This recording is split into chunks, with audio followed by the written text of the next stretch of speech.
All right. Welcome, welcome, everybody. Get ready to enter into a world of mystery, a world of research. This is the world of Onyx Vision with your host and hostess, Miss Oshun and Mr. Seven. All right. Hello. We are now in the move. Let's get it. Yes, yes, and more yeses. Yes, this is the very first, and I'm really excited. Finally, right? After 17 years. Yes. Okay. After a very long time, and I'll be honest with you, I want to say it's been more than that. I'll say I've been thinking of this for almost 10 years because remember Right. before YouTube when you had to go to the library and it was really no Facts. platforms, it's just Facts. learning. Yeah, I've been thinking of this for a long time. And today is a topic that I want to say I came to understand this around the year like 2002 ish. I'll be Okay. honest with you. This is when I came into the understanding of our topic. And that's why when I say it's a long time coming, I really mean that. Like it's been a long All right. time. Let's do it. Let's do it. Okay. When So, did when did you learn about this? Like around what year? I'm gonna be honest with you. I've always been into what is like the other realm. Anything from spirituality, alien science, nature, anything that's outside of just regular people Mhm, stuff mhm. has always grabbed my attention. Always. Okay. So you a lifelonger with Oh this. yeah, man. This is decades in the making for me. I've been waiting to find my fellow. We can talk about this, friends. Oh yeah. Oh wow. Okay. You Okay. know, it's hard to find people to talk about stuff like this. We are definitely a niche group. Yeah. And talk speaking of it being hard to speak with the average person Mhm. about specifically this subject is Yeah. because this subject is steep. Well, it seems to be steeped, I'll say that, in the Islamic tradition. However, the argument is it's only the Islamic tradition, which we'll get into, but I whenever I have at least tried to offer the slightest bit of, let's say, opinions on this matter, even Mm, within the Islamic community here in North America, I have been met with some, not backlash, but I'll say mm, high skepticism. And I'll just mm. say I don't believe it was because people felt that the information wasn't correct, at least not in those days. But I Nah, do, you just shook their faith. yeah, I feel like I was just like, shaking up some feathers that wasn't Mhm. quite put together well. But Yep. I assure you, unlike most people that come to these conversations and want to, let's say, prove or disprove things, mostly on the disprove things, I want to talk about the realism of this in a realistic way. Uh, because That's right. again, most people in this tradition see it as a matter of faith, and I would rather see these topics as a matter of fact. That's right. All Yeah, right. So, are you ready to present what you're ready to present so far? I am. I am ready to present. Here we go. Yeah, I think yeah. Let's get it. All right. Well, the time right now is 1:50 p.m. East Coast Standard Time, and I thank you all for tuning in. What do you have today for us? Okay, so today's topic is the lost city of Iran. Now, some people pronounce that Iran, or Iram, but most people understand it in the Islamic tradition. Most people as the people of Ad or the land of Ad, and that can be spelled different ways, like AD or AAD or A-D, but it's the same place, same people, same place. It's like saying Kemet versus Kemet to you. Kemet to you is the people, Kemet is the actual place. And the nickname has been coined the Atlantis of the Sands. And that is due to the fact that it's such an elusive conversation and topic that it's kind of worked its way into local legend rather than local science. And so that's going to be the topic of today. And I'll be discussing, at least from my perspective, the facts that I feel present enough for us to understand that the land of Ad, or the place of Iram, is an actual place. However, there's a legitimate scientific reason why it is not. It hasn't been, let's say, excavated through science recently, and in my opinion, it probably won't, because there's something there's something about this place that is, I think, beyond our understanding. And that's my position, which is why I'm arguing that it's not a mythological place. It's not a place that specifically was like a city, like what we're used to in antiquity, that's built with a lot of stones and primitive people. No, these people and this place is something that I think even the Quran couldn't explain to the degree of how unique this is and what this means for this planet. I think there was a lot of missing information there that most people don't pay attention to, because the words simply wasn't in place back in the 5th century during the time of the Prophet Muhammad, and even before the Prophet Muhammad, even within the Arabic tradition. So I think because of those limitations, this issue has been relegated to something of a myth, rather, right, than something that we can take and say, you know what, this is worth sending the excavation team out there looking for it.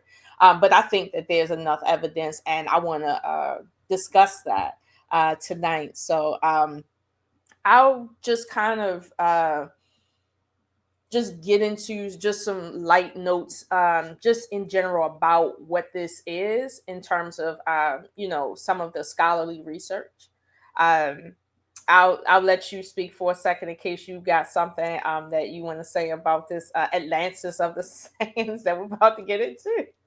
I would just like to say that Aquaman is one of my favorite Marvel characters. No, but seriously, now I've always see these are the things I've always been curious about. Definitely, the lost sea of Atlantis has always been something I've been so fascinated with. Because that, and you know what else is we might have to tap in on the Bermuda Triangle. Hmm. Hmm. Those two things have been very much so, like, ever since I was hearing about the planes flying over. Oh, it's Hmm. definitely caught my attention. So I don't know what to say. I'm as giddy as a 5-year-old in a candy shop. I'm just waiting for you to push play or get to going what we got going. I'll tap in a minute. I'm here to learn too. Okay. Okay, gotcha. So all right. So some of my notes that I took, um, I have presented here that the Arabian Peninsula in general is home to some of, let's just say, most of the many mysteries that pervade every culture that we know today. From the Epic of Gilgamesh all the way down to Lawrence of Arabia, all the way down to the mummies coming back alive. What else is out there? Yeah, of course. Where is the ancient lost city of Atlantis specifically? Um, and although I will make some parallels, there is that option here that what we're talking about may in fact be the actual Atlantis that everyone's looking for, but it's buried in the scripture because it's coming through this culture that most people wouldn't pay attention to, because there was no written accounts that literally spelled out the words that most people are accustomed to hearing about that. Um, However, at the very center of all of these silently seems to be the city of Iran. And it's also called Ubar in the language of in Arabic and or Aramaic. You can Well, are you talking about the people of Odd? Yes, the people of I, like, that story has its historicity prior to the Prophet Muhammad in the Arabian Yes. Peninsula. And they have other names for it. So some may call it the city of Iram. Other people may say just Ubar, or the region of Ubar. It's essentially the Right. same thing. So I don't want people to get lost that if we say Iram or Ubar, that we're not talking about the same thing. Essentially, it's all the kingdom of Ad, of which we'll get into as far as like what the Quran says about the kingdom of Ad.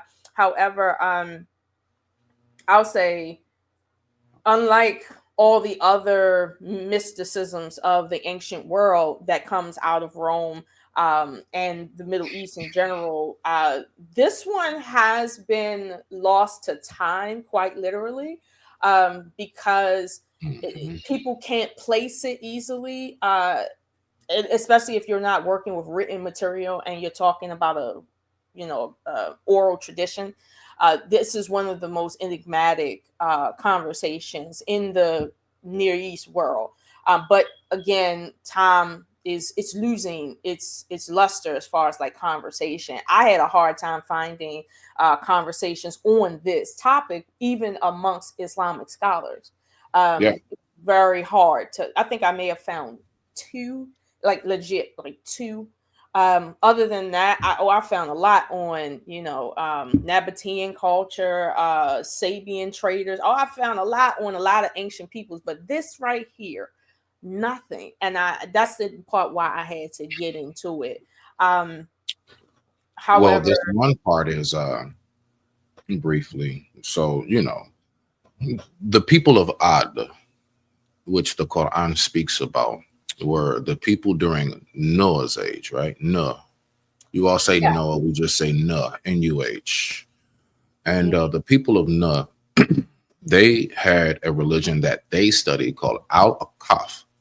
mm-hmm, All right. And this is Arabian. So this is more of Arab than Islamic, which we all know is a difference. So this is a much, much older time, which we all know, just like, for example, to make a comparison, Old Testament is Noah's days, right?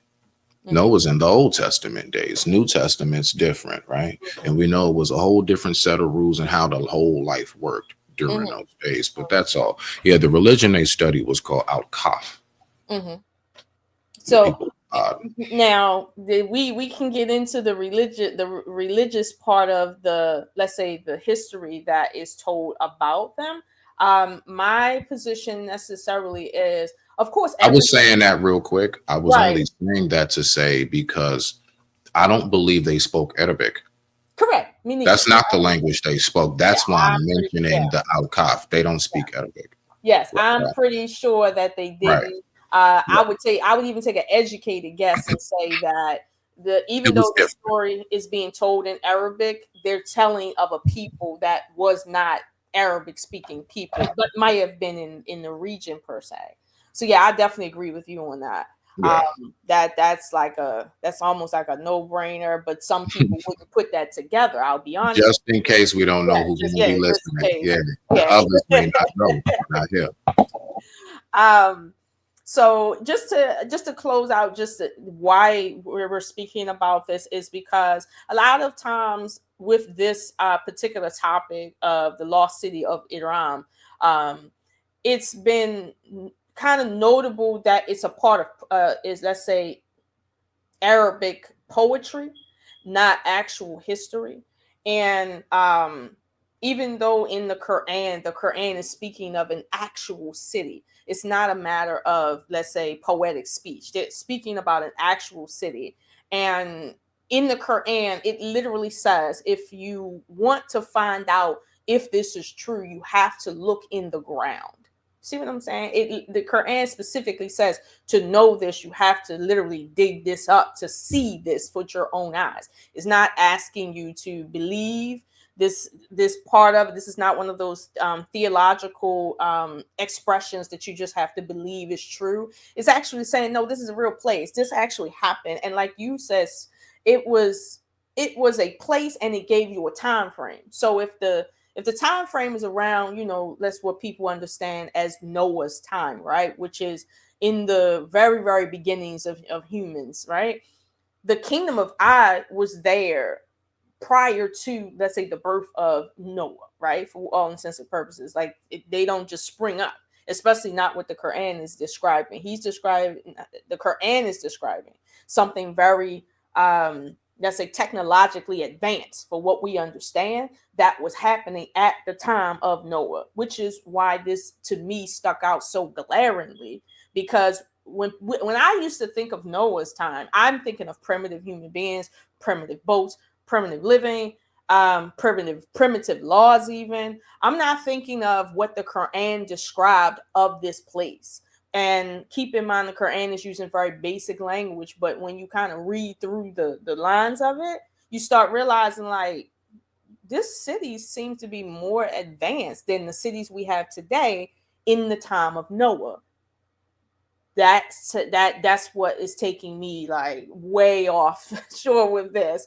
And I'm like, okay, I have to get into it and do my studies, which I have. But generally speaking, we're talking about 400 years, 400 roughly 400 years of this being codified versus the, let's say, the prior years that this has actually been a part of people's culture. And you're talking about, and we're just going to take it at face value, from the time of Noah, this story has been in the culture for a really long time, but now it has dwindled down to a small subset in the Middle East that have kind of made sentences rather out of this whole conversation, to the point now me and you are here and we're working with maybe a paragraph worth of information that's, let's say, pointing us to a bigger evidence base. But that's essentially why this is important to talk about, you know. um Let me see. Yeah. Now, I want to present something just Mhm. briefly. So, when people are wondering, like, did the city of Atlantis really exist? Now, I'm going to give you some scientific facts that you can look up yourself. So, we all know how beautiful the desert looks. Now, you see these ripples in the desert. You see Mhm. these ripples. Mhm. Scientists have found out that the ripples in the desert is because that's what the water rolling over it when it was once submerged.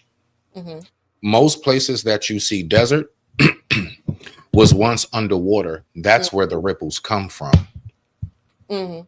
So if we know that there was once underwater land terrain, right? Because we Mhm. know that, like, for example, remember the puffer fish? Mhm. That's the very sand that the puffer fish once was doing it in, if you get what I'm saying. Like Right, the right, right. crawfish. So if we know that there has been land that has been submerged, that has now risen, and with tectonic plates shifting, who was to say that there once wasn't a land mass that was on land and is now submerged? Correct. Yeah. You see? So if we know that land is risen, then we know that land is also sank as well. Thank you. Yes. Yeah. I And digress. yeah. Mike is muted, just to Yes. help give us a little more closer push towards, Mhm. yeah, it probably is underwater Correct. because we Or see underwater, or currently under the sand, because we haven't had no excavations under possibly, sand. possibly, We haven't. possibly. And I will say that in Egypt, the valley of the desert of the whale bones, that was very interesting because whales don't live in shallow water. No, So they we're can't. talking, they can't, like, They may go physiologically. spawn near shallow water for the babies. They will Mhm. regroup somewhere near it. But they're not No, about to live in that joint. No. no. And see, that to me was to say you have, and it wasn't just one or two whales. This is like a thing, like you see, it's part of an Oh, you ecosystem. mean them beaching themselves? No, no, not beaching themselves. Okay. In the valley of the whale bones in Egypt, this is a land mass, and it's a lot. It's Right. never been a beach, so Mm. it's like you said, water has been on top of that for many years for it to now be nowhere, literally nowhere, and whales and sea life is on top. So whatever was on that land at that time has sank as that water came down, and then now it then dry, and whatever was there is underground, meaning under the sand. And I mean far under the sand, because for a whole ocean to dry up, you talking about a really, really long time. Yeah. That's a long, yeah. I mean, during the time of when the plates are shifting, during that entire course of while those plates are shifting, it's a lot of space in between that time before all of that is settled. What you see those deserts to be now, oh, that's probably hundreds of thousands of years. Mm-hmm. Mm-hmm. Hundreds of Hundreds of thousands thousands of years. of years. We we Meanwhile, we we we- we're not talking about a couple centuries, no, couple hundred. no. No, it's just getting started. It's just Yeah, it's it's right. it's not even in like the full wake of what's taking place. Not even. And keep in mind, we only understand. We have a lot of history known, but it's only 6,000 years of history in comparison to hundreds of thousands of years. We If just not millions, right, if not millions. if We not just got millions. here.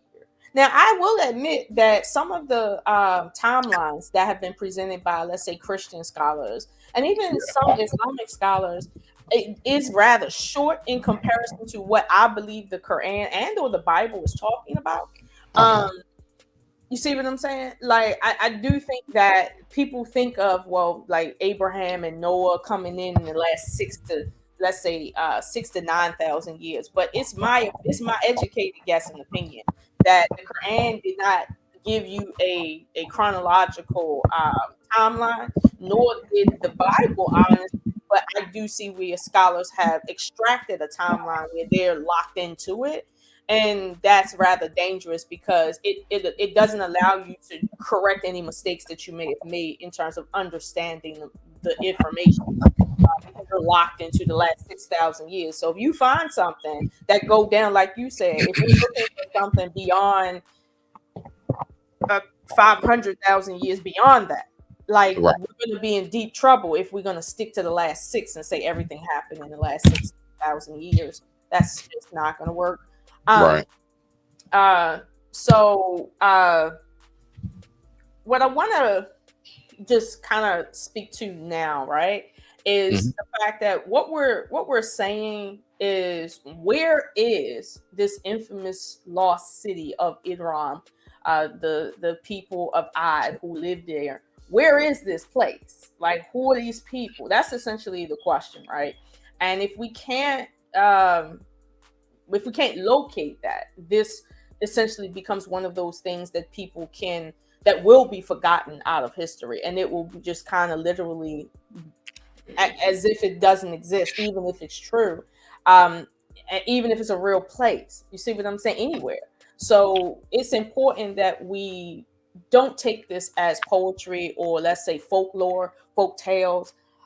Even though it has been passed down, via word of mouth, this is the most ancient form of history telling that we have. And I don't think we need to discredit the Islamic tradition, even if it predates the Quran, because this is the only form of information that we have about the earliest parts of humanity. We don't always have bones, but we do have our stories that go back to the first humans that are us. You see what I mean? For all intents and purposes. So I want to make that clear. I'm not saying that mistakes can't be made in word of mouth transmissions. However, it is a legitimate source of information in terms of history. It's not to say it's the only one, but it is a legitimate source. So I don't want people to think, oh, well, you're not showing something written down. Writing is rather new. So to say, let's stick to when this was written down in the fifth century, and then say, well, it's not speaking about something prior to the fifth century, in my opinion, is just very asinine, and it doesn't allow for education to be had, on at least on this subject matter. Um, so I want to say that, before diving into the history of the question, and its answer, I would like to say first that, a modern day exposer, or expositioner, I don't know how to say that word, it essentially comes from what's called the Necronomicon, which is a body of work, essentially, by H.P. Lovecraft, that tells what's called a lost city, a story of a lost city coined Iran. and this is some of my research. Now, granted, I didn't read HP's work like extensively because I was specifically wanting to know what his what his ideas was around this subject matter, because I was surprised that someone like him, a writer, was writing about an actual city in a fictional way. You see what I'm Have saying? you seen H.P. Lovecraft's Hmm. work? Have you seen the morphostations with humans and that world of animals? And Hmm. I'm not surprised at anything. Right. Nothing. Right. You Listen. seen those creations this man is thought Yeah, of, he's yeah. and their roles and Yeah. what's what, and Hmm. I know all about that too. Rock out. Now, also, while he's writing about this, right, and he's telling this story in, I guess, the way that his mind conceptualized it.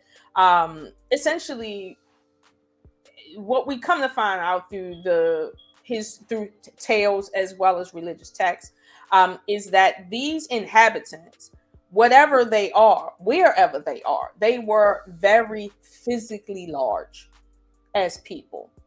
And I think that that is one of the hallmarks of this conversation, that we are not talking about your average Homo sapiens sapien. That's not what we're talking about. That's not what we're describing. Not at all. Um, right now, we have some people that are over 6 feet tall. You see what I'm saying? However, we don't have a whole group of people that every last one of them are 8 feet tall, 7 feet tall, Shaq's height. You see what I'm saying? If we did find that, we would understand that uh there's some level of genetics going on here that is different from the others. So no matter how large or tall these people were, this is a genetic marker that's being told. And I always ask myself, why is it that this script, why is this information telling me this small piece of information, right? And I always keep that in the back of my mind. It's like a movie. The movie shows you images in the beginning that gives you insights to the end, and you have to remember those, no matter how minute they may be. So this was one of the things that I found to be interesting watching his work in my research on this.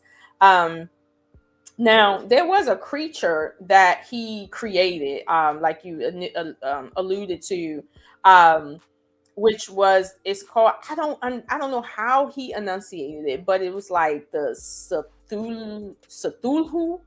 Um, I don't know how to say that word, if I'm even enunciating it correctly, but this was a being that obviously was a very, very, what I would call, ugly creature, not good to look at. Um, and it was a creature Only that, a face a mother could love. yes, only a face a mother could love. But this creature was asleep, in this story, beneath the waves within the city of Iran. Okay. Now I find that interesting to say, okay, there's someone alive, whatever they may be, and the city is still here, but it's beneath waves, meaning beneath the ocean. Um, and this is what sparked my interest, despite HP's work and his statement of how he's trying to make it purely fictional. I think that there is something to be said about the idea that this city was destroyed. However, it nothing ever said that every last person from this city has been destroyed. And even to say, well, this city has sank underwater. That doesn't mean that it literally has disintegrated. That's not what it means. It just means that it has been destroyed in terms of its use, and we may find it. This is what I have come to realize in my readings of the Quran and my readings just of all religious texts and additional texts outside of that that supports this argument. So essentially, we're looking at a people that are different from us yet similar to us. And sometimes I think it's been said that the most ancient of people that walk the earth, as you know, I think if you change my let me see, if you change my Me. screen here. Hold on. Let me turn this back up. What you need me to do? The next This is all I see in here. I think you got to change it. oh, okay. Oh, okay. I Think got you it. control it. Yeah, you control that. Okay, I control that. Yeah, Okay. that's all. Yeah, yeah. Look at you controlling shit, girl. Hey, but I got this for us for right now, though. You know what I'm saying?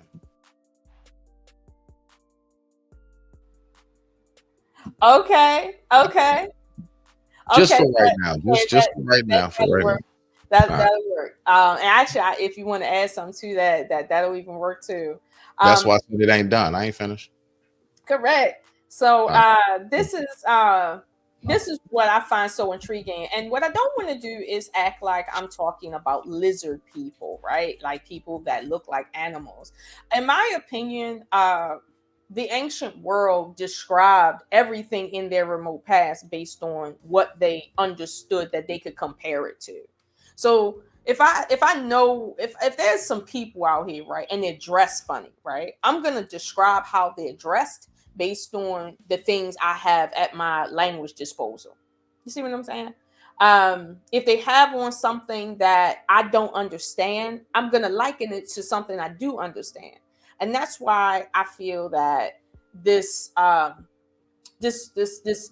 let's say this idea that we're talking about lizard people versus people that are being described through the reptilian physiology. I know that that's not a popular idea, but that's an idea that I tend to go to when I hear ancient people describing the ancient people of before their time and saying these people were lizard like. I don't hear they look like lizards. I'm hearing that there's something about them that is reminiscent of that animal that seems to be like within the realm of their technology, right? So, and I'll just give you one example. I think that part of the reason why the ancients talked about people that look grotesque and or look like lizard people is because they're describing how they were dressed, not necessarily how they look per se, but how they're dressed. um I've seen some images, and I think I may have them in my. So are you saying, like, just in case for the audience, that these people basically they didn't look too well kept, basically? Well, no, it wasn't a matter of being well kept. For instance, if I landed on your planet, all you know is leaves and stuff, or whatever the case may be, and you Right, see right. me in what looks like a snake skin. You see what I'm saying? My whole Uh, body is in white snake skin. I First of all, I have on a or body. leather, or leather or something, right? Right. I have Right. on a bodysuit that looks like maybe the skin of an animal you may be accustomed to. So if you call me, for instance, the lizard girl, because my body Oh, I see. I like see. it has something Right, like lizards. right. You're describing me, but through the framework of what you were used to, not necessarily what I am. I'm not a lizard person. Obviously, I'm talking to you. We giving you extra like things to do. Like I'm not a lizard, literally, but you're describing me based on that. So I think that's something most people miss, and that is my opinion. It's not a fact, but I do believe that. Um, So you don't believe more so in what most people would say is the RSS, reptilian shapeshifters? I do believe that there is an element of shape shifting, but I do believe that that's a matter of technology. And this is what I mean by you have people saying that they're lizards that can shape shift. We understand some lizards can they have the Change ability to colors, right? Chameleons. colors. Yeah, chameleons and stuff like that. Even octopuses can, change their shape. But I think what most people in the ancient world is trying to convey at that time was there's some people here that has some powers that we don't have, and the only thing we can attribute this to is different animals that we know of, like shape-shifting type animals that have this type of outer layer that look like what we thought we saw. And over time some of those depictions get they kind of get out of hand, honestly, but that just happens. But this generally is what I think is the basis for what we're reading. I don't think we're reading people lying. I don't think people are trying to pull the wool over our eyes and make us think that you know we're dealing with some sort of weird animal species that is has a spiritual connection to us, and we're just, Mhm. I don't think that's what the ancients were describing. I think they were literally trying to describe ancient people that had technology that they just couldn't understand at the moment. And Mhm. this is where we get what we call lost in translation. What say you? Nah, I actually like the way you explain that. I'm impressed. Um, continue. Continue. Okay. So with this slide, I just wanted to essentially just remind everyone that there's different names for the lost tribe of Ad, the lost city or region of Ad. It comes down to just older names. Like in the Quran, it's one name was, or maybe in the Hadiths, there was one name for this, which was the city of the pillars, because it was described by things that can hold the city up that was beyond the understanding of the people at the time. It was also described as the pillars of Imran, which is like a reverse of that. Same thing, like I mentioned earlier, with Ubar and Aram and Iram and then Ad. These are just all different names that came down through time of the same place. And I think at times this just shows us that when we say, like, for instance, we're still trying to figure out what is Atlantis, where is Atlantis. Atlantis is a new age word, right? It's very, like, it's very new. You see what I'm saying? Even coming from the Hellenistic period of Rome, that's very new in comparison to what we're really talking about. So I'm not looking for the word Atlantis when I look for information on that topic in ancient literature. I'm not looking for the word Atlantis. I'm looking for what they're describing that land as, that people as. Uh, Mhm. because this is a clear example. Like, even if this is Atlantis, which I'm not trying to overly argue tonight, even though it might seem that way, this is a clear example of how a city, a place, can have one, two, three, four, five different names. You see what I'm saying? In different cultures through time. But we're talking about the same place. So we don't want to be too harsh in terms of, well, no, you're not talking about the people of Ad because you're saying Iram or Aram or Ubar or the pillars. Like, no, it's the same place, you know. Mhm. So that's why I had that slide there. Um, but in my next slide is where I want to go into more in depth with what we do know about this lost city. Uh, so essentially, the first bullet point I have up here um, is through the stories, and I think you may even agree that from your understanding, and you may have heard different things, that one thing we do know from the text is that the people were not easily controlled. Now, No, not at all. you right?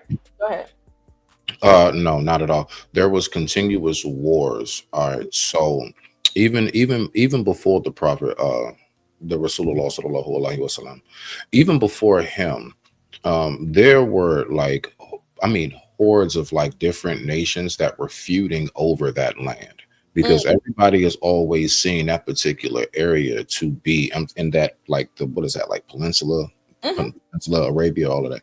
They always seen that to be very sacred. So many different tribes and different nations from all over came, and everybody started warring there mhm, until what is believed now that the Muslims of today that reside on that land were the victors at the end of it all. So to answer your question, there was a lot of wars primarily because of the battle of the land. There's something there called Zamzam, and Zamzam is supposed to be like holy water that just springs from the ground.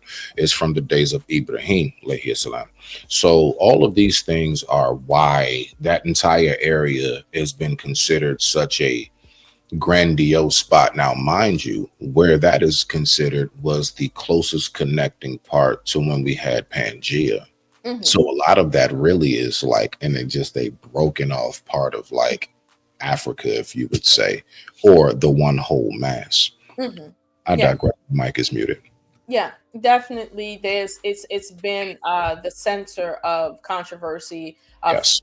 for a reason, and it's not just because people can't get along.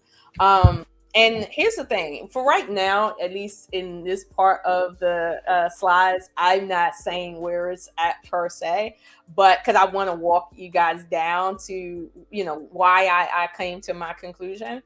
Um, but to say that everything we know about the people who live there is that the people were.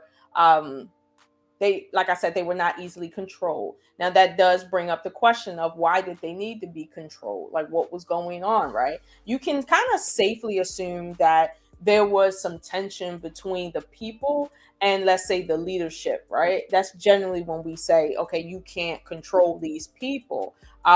There's uprisings of some sort, right? So that's what we know from the stories, that these people were having issues with, let's say, governments, right? And that's not something that's foreign to us in this day and age. So for us to say, okay, well, this story is saying something that, yeah, we definitely can attribute that's a real thing. It's not fictional. You see what I'm saying? That was my first point of, well, what do we know about this place?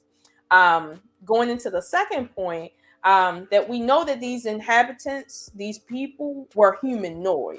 Now, the reason I say humanoid is because to say someone is human versus humanoid is to draw a slight distinction. For instance, Neanderthals, they are not considered human, but they are humanoid. Um, Even down to Australopithecus, they're considered part of the human family, according to some sciences. Not that I agree, but they are considered humanoid because they have certain features that, at least to a certain threshold, make them human. So we understand again what we know. The inhabitants can't be controlled. These are humanoids that we're talking about, because we're inside of the stories, we're talking about things that only apply to beings with 2 hands and 2 feet, not six, not reptiles with tails. You see what I'm saying? Um, that's what. Right. That is why we go to the more so humanoid. You described it at the very end of what you just said. Perfect. Humanoid basically derives from anything that's bipedal and Mhm, has any form of facial structure that would be of like eyes. If you can recognize there's eyes, a mouth, a nose, no matter how it looks, the shape of it. mhm, The nose can be on the cheek, the mouth can be on the forehead, the eyes can be on the chin. It's humanoid, right? mhm, Because it resembles of our features. And I would say even more importantly, the thing that makes that part of it so fascinating, I would say to me personally, is I've definitely through my reading, right? They also were considering like the giants, the people of Ad, right? mhm, They considered them, or as in the word it would say, Nephilims, right?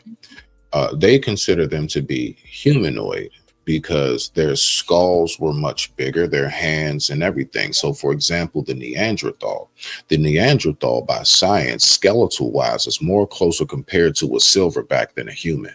mhm, Their bones were tremendously large. mhm. Like their forearms really was like on some Popeye type. Like it really was.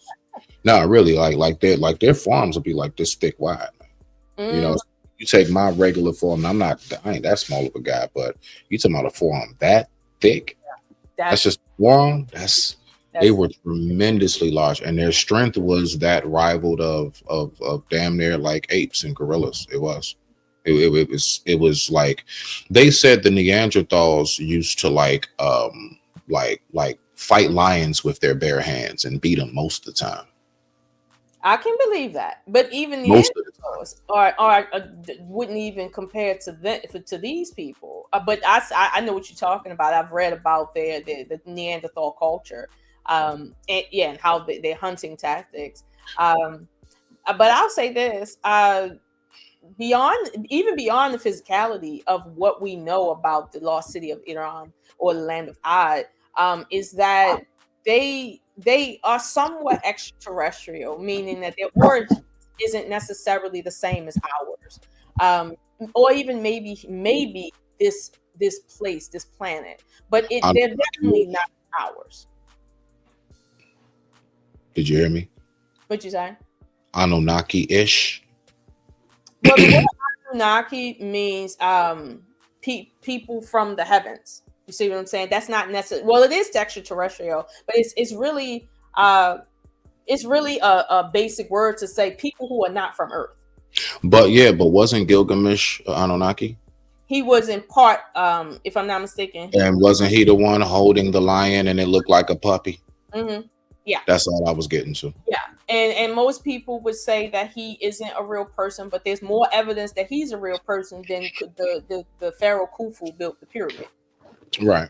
So beyond that, we know what we do know is they existed on Earth specifically at some point Hmm. before the time of Adam and Eve, based on all sources that I've read. So these are just facts from all sources that I got from what we actually know from the story that makes sense, right? That's cohesive. Next is their they were and their descendants were extra tall again. Specifically, like it was something about this height and this and the way their bodies were shaped that is so indicative of the fact that they're not human like us. They don't come from the same tree as us, but they may look similar. Um, and that the place that they resided in was heavy in commerce. I found that very interesting because we're talking about the time, like you said, of Noah, which is the grandson or great grandson of Adam, and this is very early on in human history. But these people were established and had commerce at that time. Like Right. this is some new stuff that you don't hear in your churches and in your masjids. But this is what the actual scripture is telling us. And then to the last point is that the location is now under sand and it's unreachable. This is, I think, one of the sources for that one was in some additional tablets that I found here, and I named at the bottom the sources from which I found these bullet points, which includes the Quran, the Bible, early Arabic poetry, the Book of Jubilees, or the Dead Sea Scrolls, folklore from the region, as well as the tablets of Elba found in present day Syria. So these were the sources for this information that match. You see what I'm saying? So nothing in these sources contradicted one another. It just so happens that I say, you know what? Out of all the things that, let me flush it out. What do we physically know that is not contradictory by anything? And this is the list that I came up with. I'm sure it could be more exhaustive, but this is just the list for right now. And I guess I tried to make it short for this. But this is what that You're is. doing great. Just keep going. Okay, so let me so now that I got everyone's attention that, hey, this is not just a story. Okay, this is actually written in multiple places, like most history that we study. So this is Hmm. again another point of contention against the critics that say, oh no, it's just myth that just so happens to be within the Islamic tradition. And it's like, no, it's not myth, and it's not just in the Islamic tradition. It's a part of the Islamic tradition for sure, but it doesn't just reside in the Islamic tradition. Um, Let me go to my next slide here. So I named this Forgotten Realms because essentially this information is not being translated in a way that allows us to really see its vast importance. And I'll say this: when I was a child, and my mother had read the Bible to me, and we were reading about how the creation happened, and then that whole thing happened about you know suddenly there was giants around, and suddenly they were doing things with women, and suddenly there was some people needed to die, and suddenly they were still on the earth and they didn't die. And then the Bible just kind of let that go and just didn't talk about it. And I was still stuck there. Like I was stuck there because it was like a glaring red flag that just went silent, and everybody just pretended it wasn't there until recent days. And so this is I think this is what I'm saying here. This is what creates the questions that I'm asking, that I feel needs to be asked if we're going to keep this history alive, which Right. is the lost city and its people a real thing? I think we can say that at least we have a premise right now that it is. Where on earth is that lost city? Clearly, it's underneath of something that sank underwater. So we know that it's most likely sand. It's underneath of some place that we can see that got sand. When was it destroyed? Clearly, the scriptures talk about this place being destroyed early on in man's history, not later on, like not like I don't know, 50 years before Abraham was born. It was not that late in the game. Like this is early on, like early. Um, and was it actually destroyed to the point that there's nothing left? Based on the history that has been preserved, it has been destroyed, but not destroyed to the point where there's nothing left, because that would negate the Quran saying go look for it, go look in the ground. Like that would totally negate if it just literally vanished to nothingness, right? Sure, a city can be destroyed by a bomb, but that doesn't mean you can't find it anymore. That's not what that means. And I think that's what most people have taken this to be, something that even if it was real, it's just up in smoke now. Literally nothing. Um, and I say this last, which is what destroyed the city, right? So I go into that a little later, but I felt that that right there was the linchpin. If we could understand what destroyed the city, we could understand more about where it's at, its inhabitants, things like that. But most people wouldn't think, well, start from the bottom versus the top, right? I think that starting from the bottom would give us a better sense of direction here. I'll let you respond. Last time I checked, I thought it was called Ground Zero. So, start from ground zero. But I mean, see, the thing is that we have to remember when the earth shifts, man, there is so much that sinks into the earth. Mm-hmm. When the earth shifts, things don't go up. Things usually wound up under something, right? Either it's a pile of rubble, Mm-hmm. or whether it's the actual land mass and turf that covers it itself. Mm-hmm. Um, think about it. Like, haven't we seen, like, for example, depictions of a city that's now abandoned, like I Am Legend type, right? It's like Zombie Land. And what do we normally see? The earth starts growing up into uncovering everything. Mm-hmm. Yeah. Give it enough time, it'll be a forest in its entirety. But of hundreds of thousands, like, do you got to understand how long that process of decay, everything before it all and the earth completely swallows it again? You It's see, mind bending. It's it's mind bending the time that you're talking about. Yeah. yes, It's mind. man. Like, that's not just oh yeah, we can come back in 1,000 years. Like, nah, No. man. Yeah. Like, No. humanity as we know it might not. All of everything, this language we're speaking, all of this might be long gone by the Mhm. time that's fully in effect. Listen, So we're looking at nine times out of 10 yeah. things that are now in full effect, and we are long after that fact. Mhm.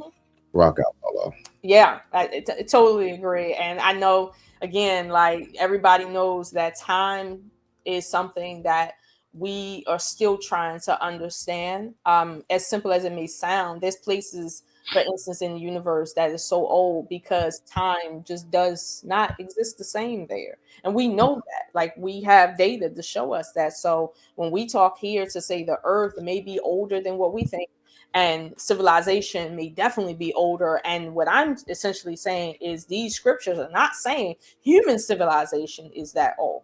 It's talking about something else, somebody else, some other people that are not us, however they were here. And I think that that is pretty incredible. Let me go to the next slide. So this is what I wanted to present as my first form of evidence here.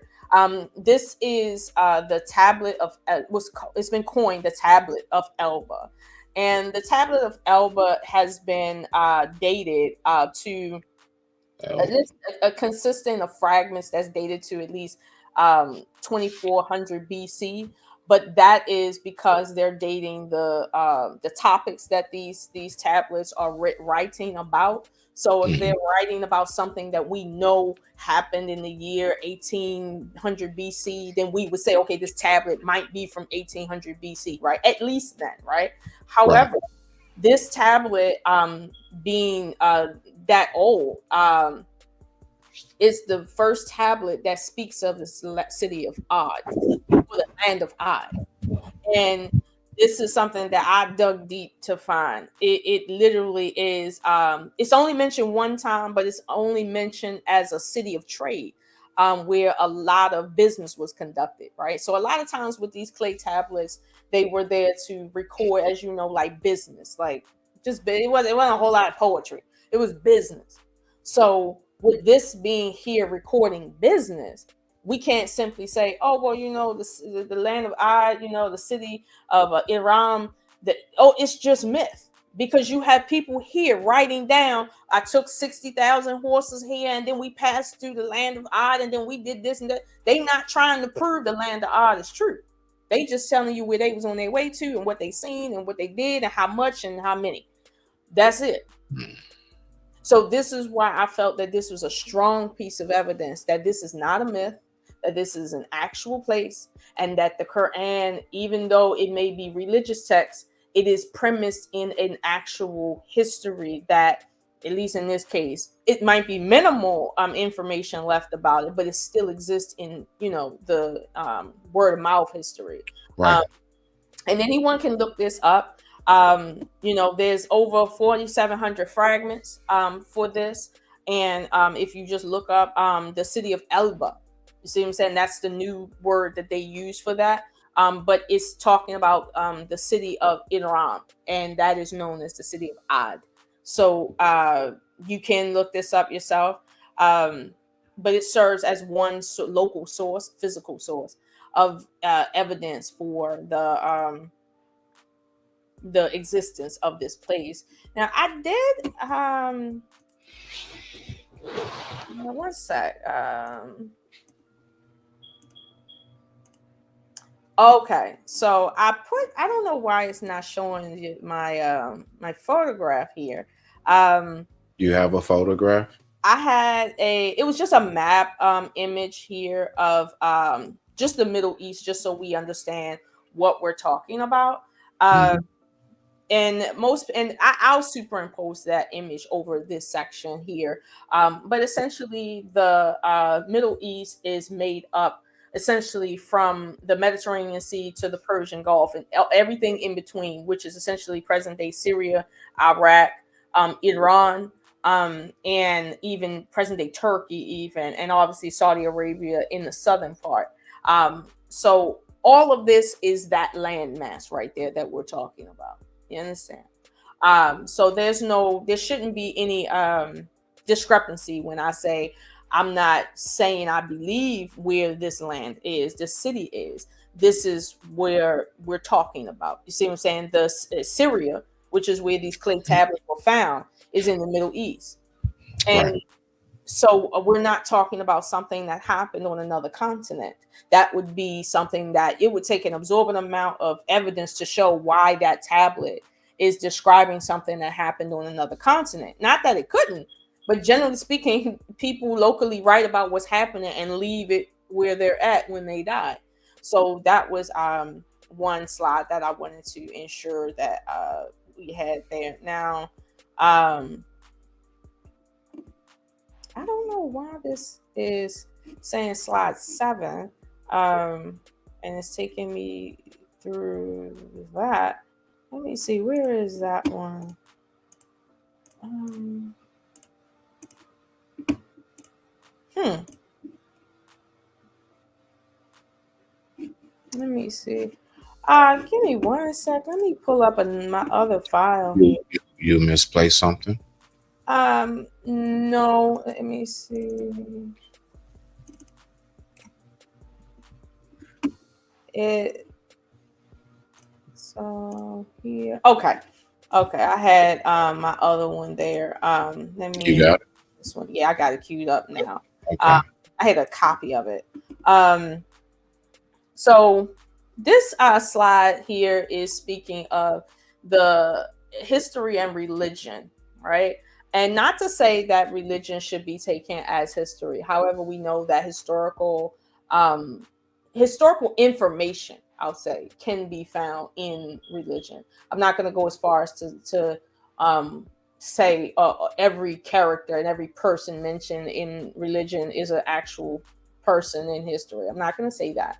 However, I wanted to point out what the Book of Jubilees, chapter 9, verse 5 and 6 says in context here. Um, and it reads that, and for Aram, there came forth the fourth portion, all the land of Mesopotamia between the Tigris and the Euphrates to the north of the Chaldees, to the border of the mountains of Asher and the land of Ara, like Aram, like it's just not putting the M on it. The M actually denotes like there's a place, but that part before, and there, Aram, yes, and there Aram. yeah, so the M actually, like, I know it sounds like a word when we say it, but those sounds actually have different meanings. It's like saying a trick and a trickster.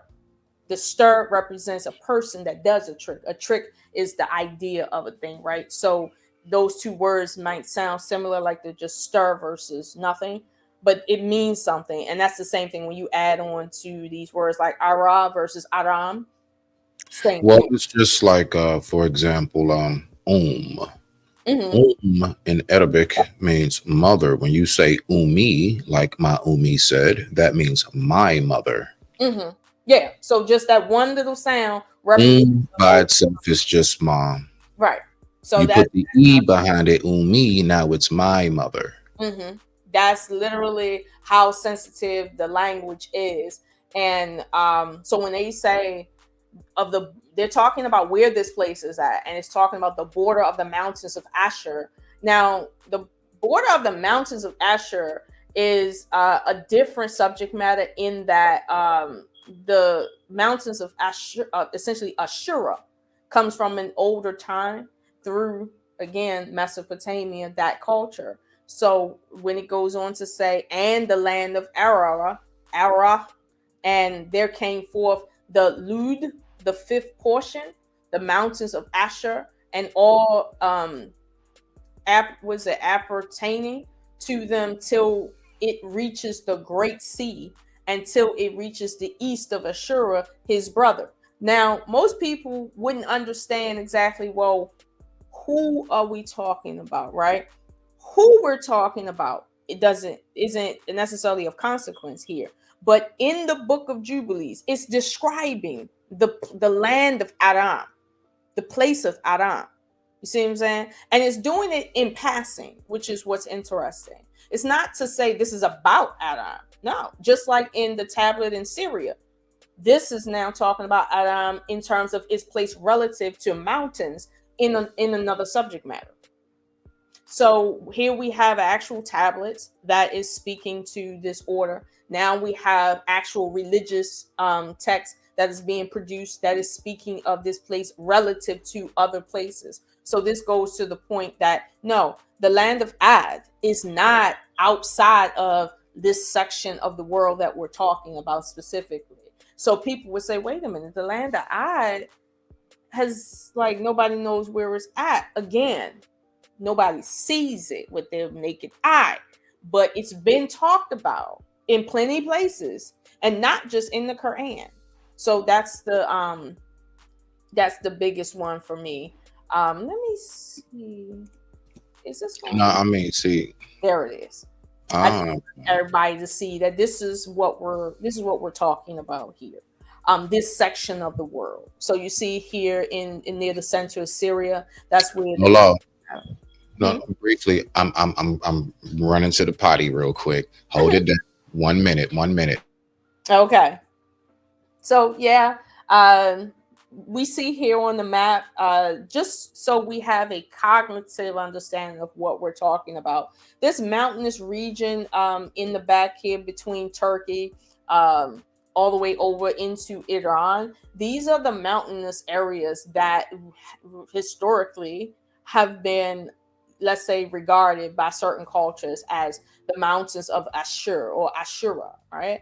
And there's other names for that as well. However, it's interesting that the description in the Book of Jubilees includes let's say a descriptor that is older than the Book of Jubilees, that's older than the Hebraic tradition, and it's using these terms from the place that we know that these terms come from, which is ancient Iran. And this culture that flourished between the Mediterranean Sea and the Gulf here, which we call Mesopotamia, this is what we say is the first civilization, right? We would say it's the first civilization. However, this civilization is speaking of an even more ancient civilization. They're not the most ancient civilization. They're speaking of the one that they consider the most ancient civilization. So, again, we're still on the question: where is the land of Ad?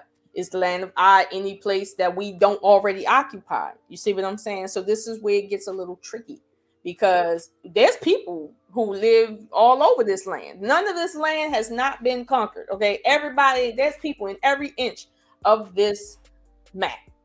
So when we'll say, well, where's the land at, right? Just hold still, walk with me. I have more information to, you know, give you guys as far as where this land could possibly, or most likely, at least in my opinion, be. You there, Mr. Seven? I'm right here. No, I'm Oh, back. Yeah, gotcha. I'm waving to you. I'm right here. I got you, fam. I'm gonna go to the next slide, which is this one. I'm keeping up on my end. So that was from religion, right? Outside the Islamic tradition, we have mention of the land of Aram. We have the tablet. Now let's actually go into the pre-Islamic poetry, specifically the Taraf. That was very interesting. So What? in in Islam, um, you have those. All right, so it's weird. Okay, so Islam does allow poets, but Hmm. not in the masjid. Hmm. You are Hmm. not to do any kind of, because that will be considered, which I'm pretty sure you've heard, innovation. Innovation is not to be, you're not to like do anything outside of the strict strategic ritual routine. Hmm. And so long story short, excuse me, what where they started going real big in the Quran, how it speaks about the poets, Hmm. uh that primarily is from people who um they actually would try to write, I mean they would recite the Quran in such a beautified way that it sounds as if they're singing. If you've ever heard like someone doing a surah, it's Yeah. almost kind of songish. Yeah. They say you're not supposed to sing. So they didn't call it singing back then. They called it poetry. Hmm. If you beautified it too much, but the Quran does say you must beautify the words of Allah subhanahu wa ta'ala. So you know it's crazy, but this is back in those Arabic days when it was real harsh. Hmm. Remember that. So for those who not hip, we're speaking more so like, see that pre-Islamic, right? So this is back, just picture it, Christian people, Old Testament days. Just look at it like that. Hmm. Yeah. Just this is considered Old Testament days. Hmm. Okay, Allah. Yes. Yeah. That's a You know good what I way mean? to describe it. Yeah. In that time. Now I'll say this. I found a mention of the lost city of Iram, or the lost city of Ad, generally understood in this poetry from this period, mentioned as the ancient nation that had perished. Right? And what's interesting is that we understand that, like you said, song, for instance, at least in our culture, is what keeps history. We have a history that is passed down through song, because Yes. songs, for some reason, we can remember a song to the letter better than we can just somebody saying something. Like, we will get that wrong, But if you put it in a song, for some reason, the human psyche just Lola, retain it. let me tell you how deep music goes for us. Mhm. It goes so deep that a person with a speech impediment, people who stutter, it's a fact. Science will tell you they do not stutter when singing a song. Mm. Soon as they Good stop point. singing, they go Good right back to point. hits. Good I did that, point. didn't they? But Good while they point. singing, they not missing a step. Not You a, would never know they had a speech impediment. not at all. That's Walk out. listen, that part. Okay, that part. And so, but see, these are things that we know and we can prove. We can prove that oral history that contains song is more likely to retain the actual history than oral history written down that can be lost or written down that can be changed. The oral history is part of a legitimate source of information, and Uh, that's why I wanted to mention the let's say the right. lost part of the poetry. Well, even deeper than that, don't forget this part, Lolo. I believe me and you were speaking about this on a live before or something. I remember me and you spoke about it. How even during the days of, I'm talking about us as blacks, right? And I would think even back in African days, song has also been used to speak in code. Mm-hmm, Them things we was humming and hemming on those fields, mm-hmm, we had to sing, and that we was telling each other stuff all through there. We get to singing, "Oh man, Johnny coming back from the that might mean get the kids, hide the kids, hide the wife. You know what I'm saying? Like, so those songs, they weren't just songs, you know, picking berries, whatever it was that we was humming and singing. That was signals. signals. Those were signals. Those were sometimes smoke signals. Yeah. Rock out. So, Yeah. talking about the signals, um, reading the pre-Islamic poetry, just in general as a body of work, what I learned was that it constitutes a major source for classical Arabic language. Like, if you want to understand classical Arabic language, this is a major source to understand that outside of the Quran. You see what I'm saying? In terms of grammar and vocabulary, and it just being a reliable source for historical recordings of the people at the time, and the political and cultural life as well. So we learn a lot about the time period before the fifth century. Like we said, we're talking going into the Old Testament days, through that poetry.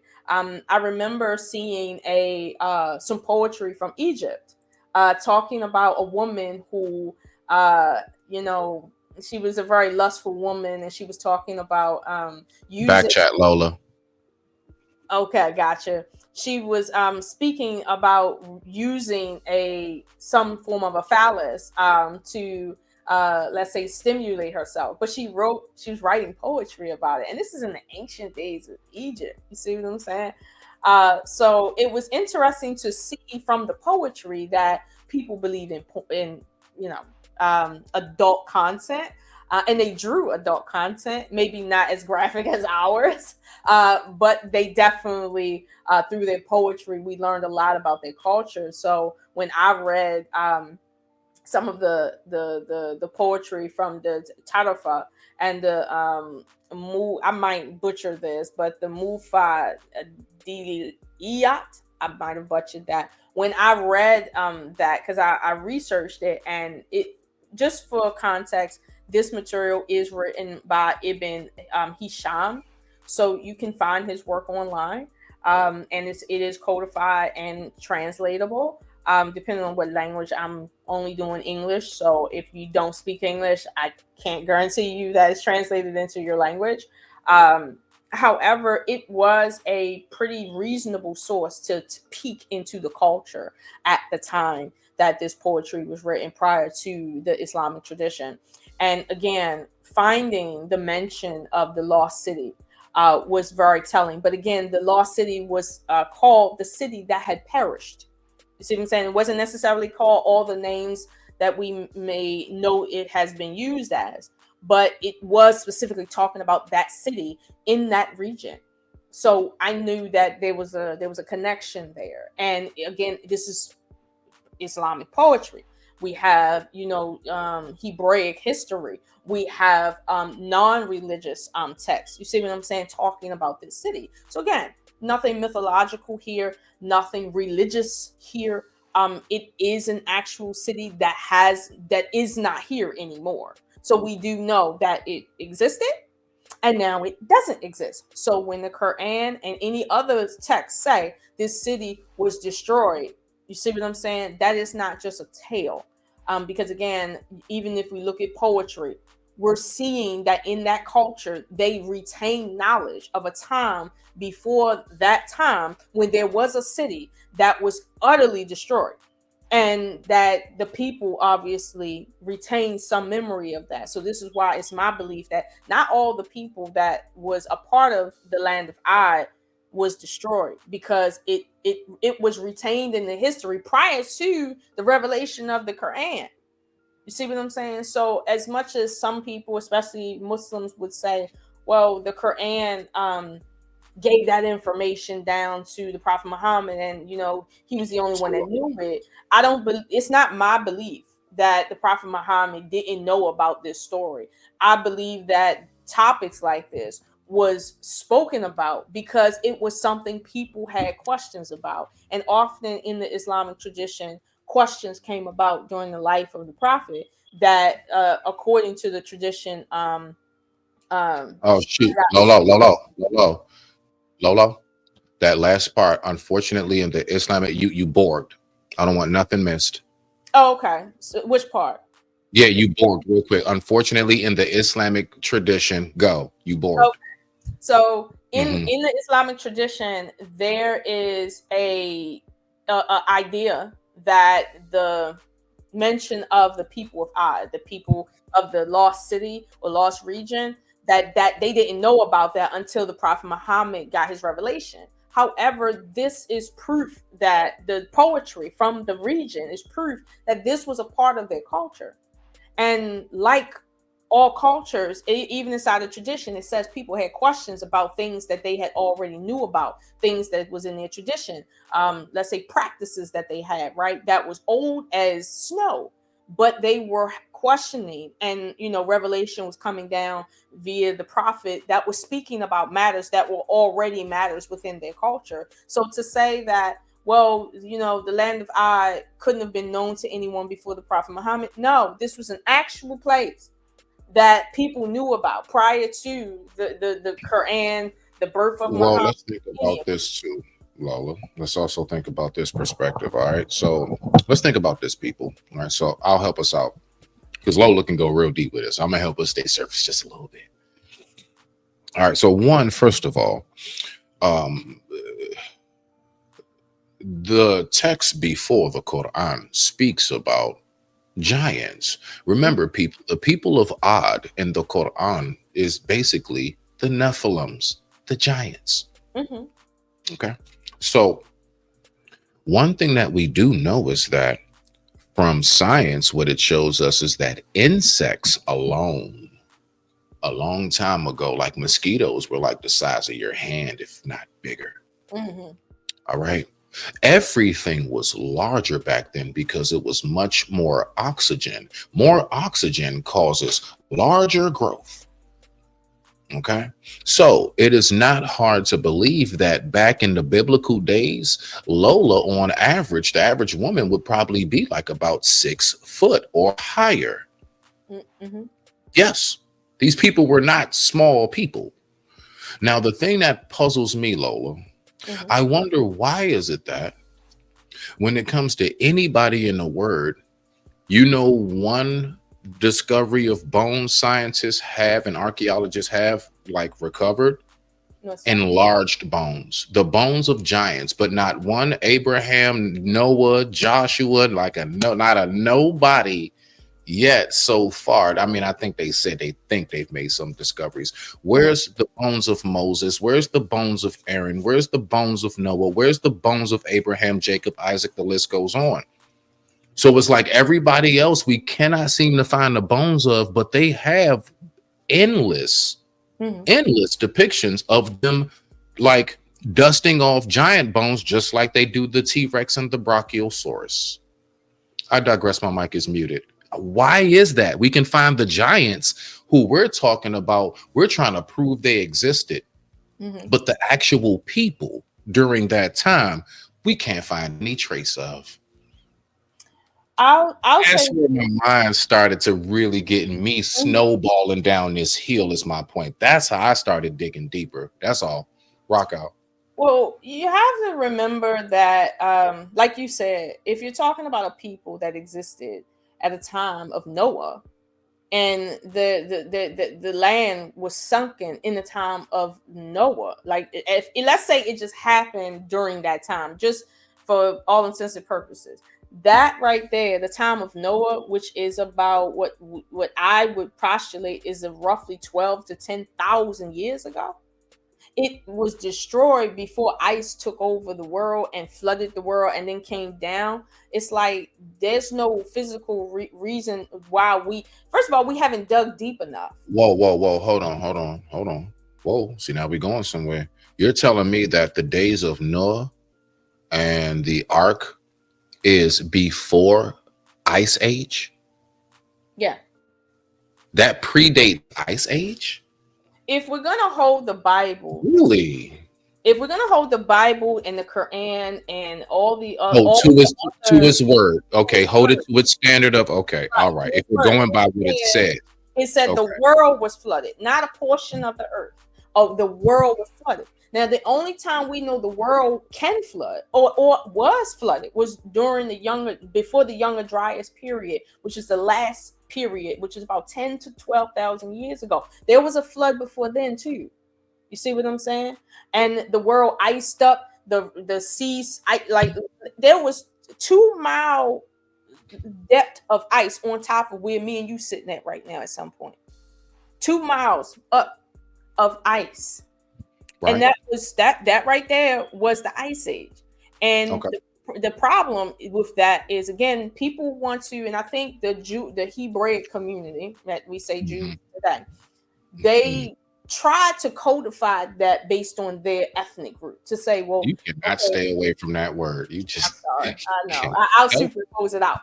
I'll bleep it out. Thank Um, God. but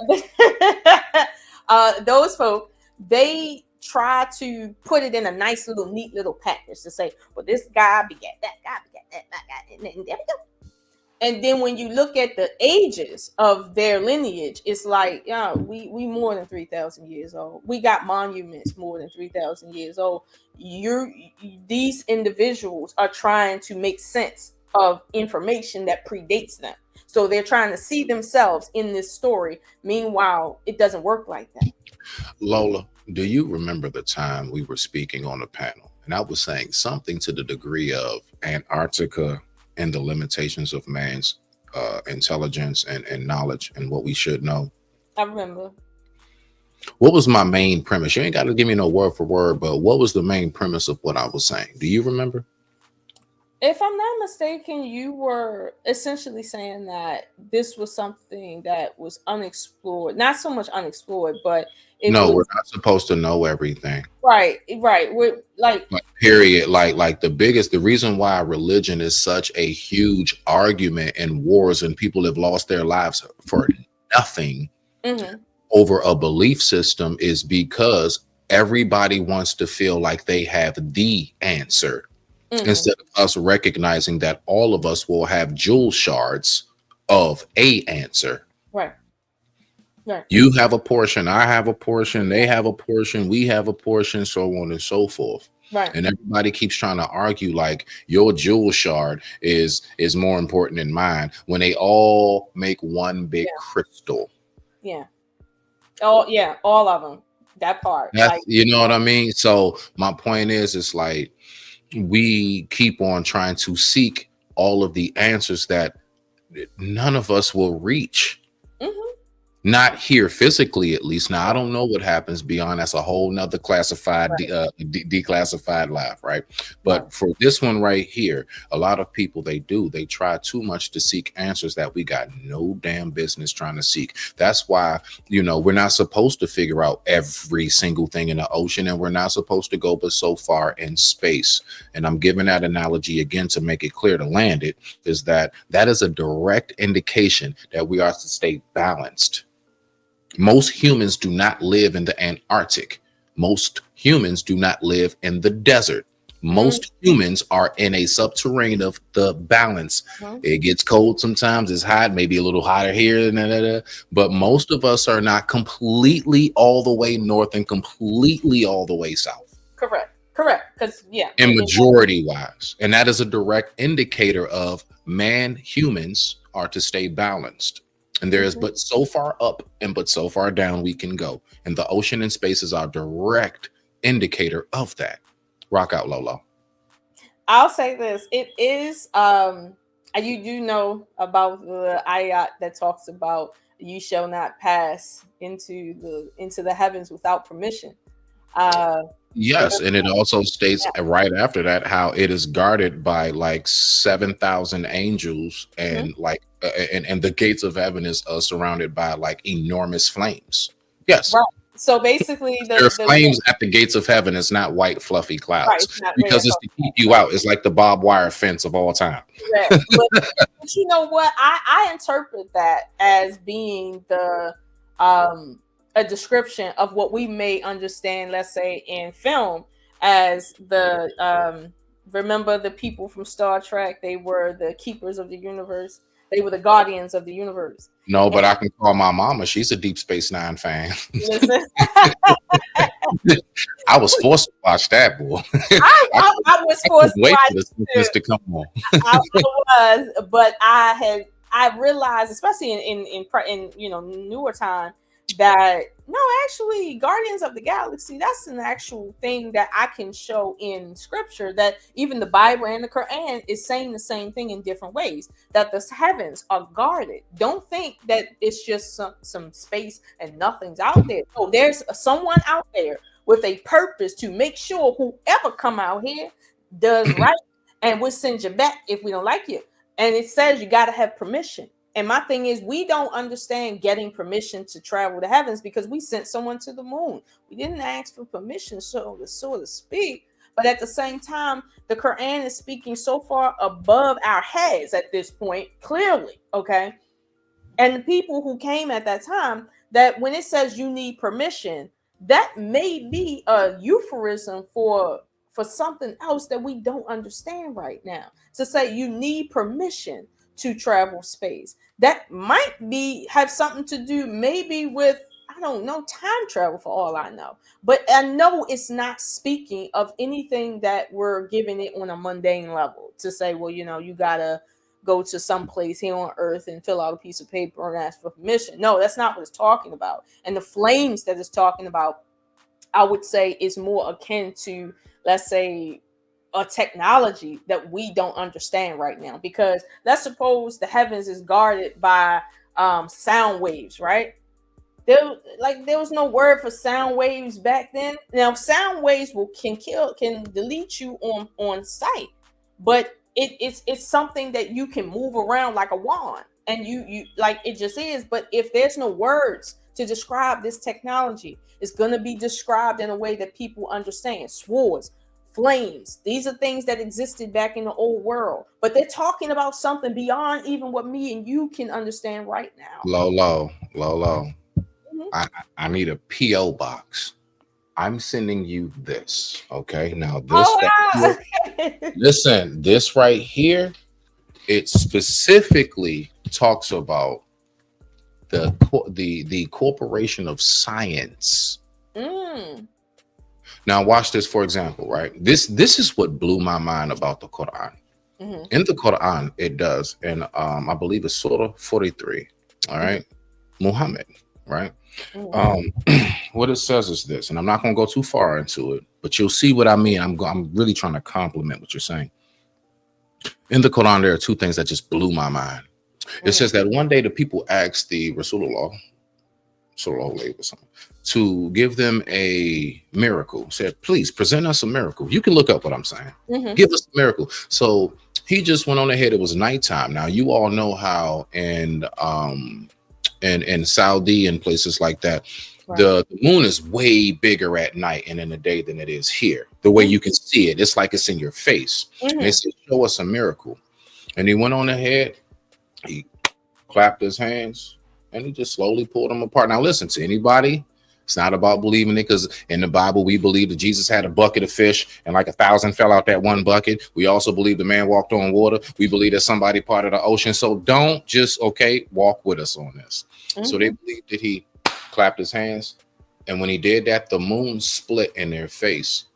And then he put his hands back together and it closed. Now, watch this. Why are you telling us that, Smitty? Well, because NASA has confirmed, and they can't figure it out. Google it. The moon has a whole split. The moon has a crack in it, and it looks like it was perfectly formed back together. Only the Quran says that. Wait, we all know about salt water and fresh water. Mm-hmm. Hold on one second. One second. What the heck? Yes, hello? I am on a live. Let me call you back in a couple seconds, please. Thank you.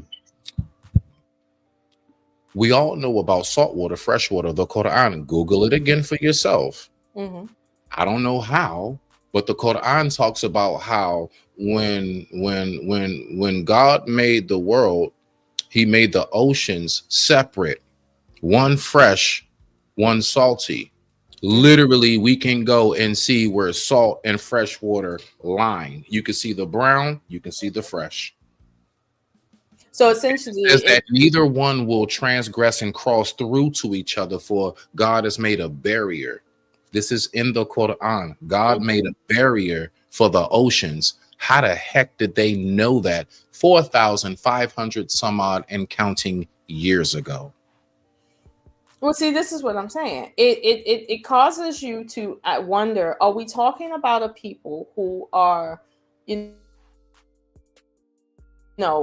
I don't know, sheep herders and just like old world people from the Shepherds, classical that would be period? Are we shepherds. talking shepherds? Are we talking about something else? But I do believe that the message came to people ahead of their time. You see what I'm saying? Right. And if we don't, let's say, look at it from a codified perspective, to look at the whole like thing, right? Not just the one bit of information, but the whole thing.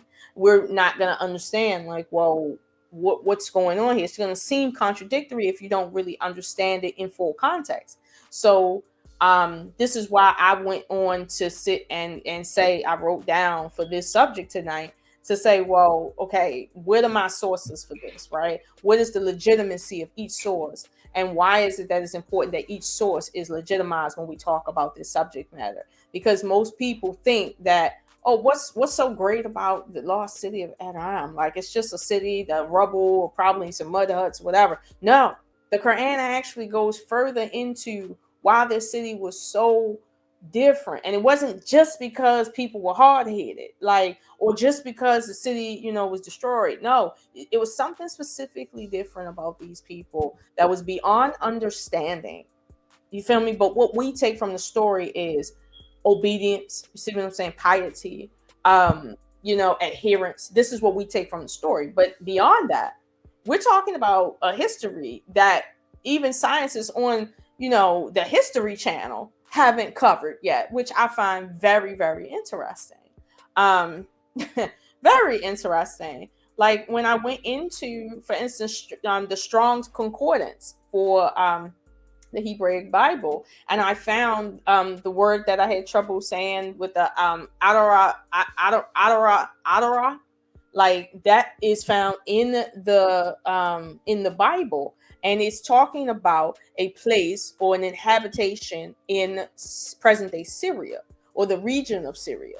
And so I'm saying, okay, so I'm connecting the dots. You see what I'm saying? I'm looking at the whole story, not just one thing. See what I'm saying? And that's what I think makes us unique in this day and age, that we don't just hear stories that affect us in our local country, but we see the whole world's history and we can put it together and move forward in that way.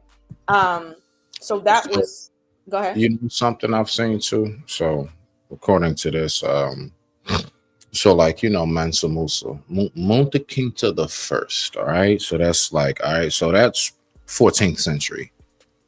So the city of Atlantis.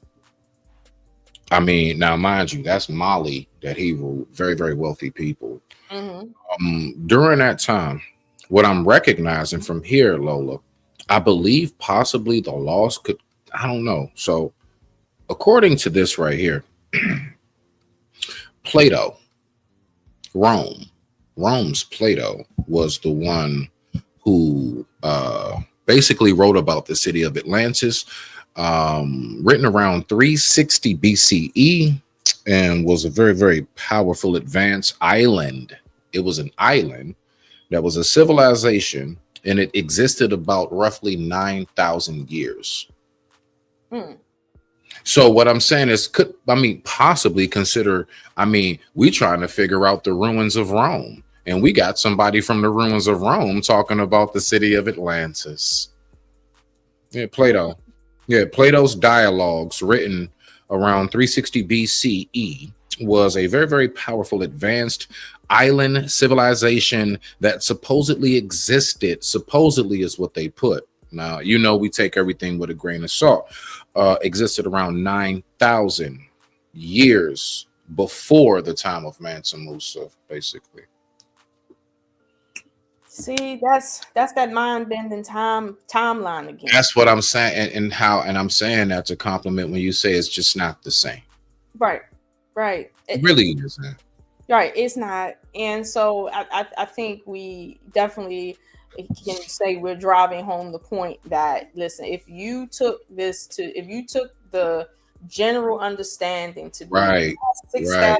years, it all happened, and whatever don't fit in there didn't happen, you are definitely not trying to educate yourself when it comes to, let's say, having an evidence-based mind. Because I don't believe that to be religious you have to be solely faith-based and your faith isn't based on fact.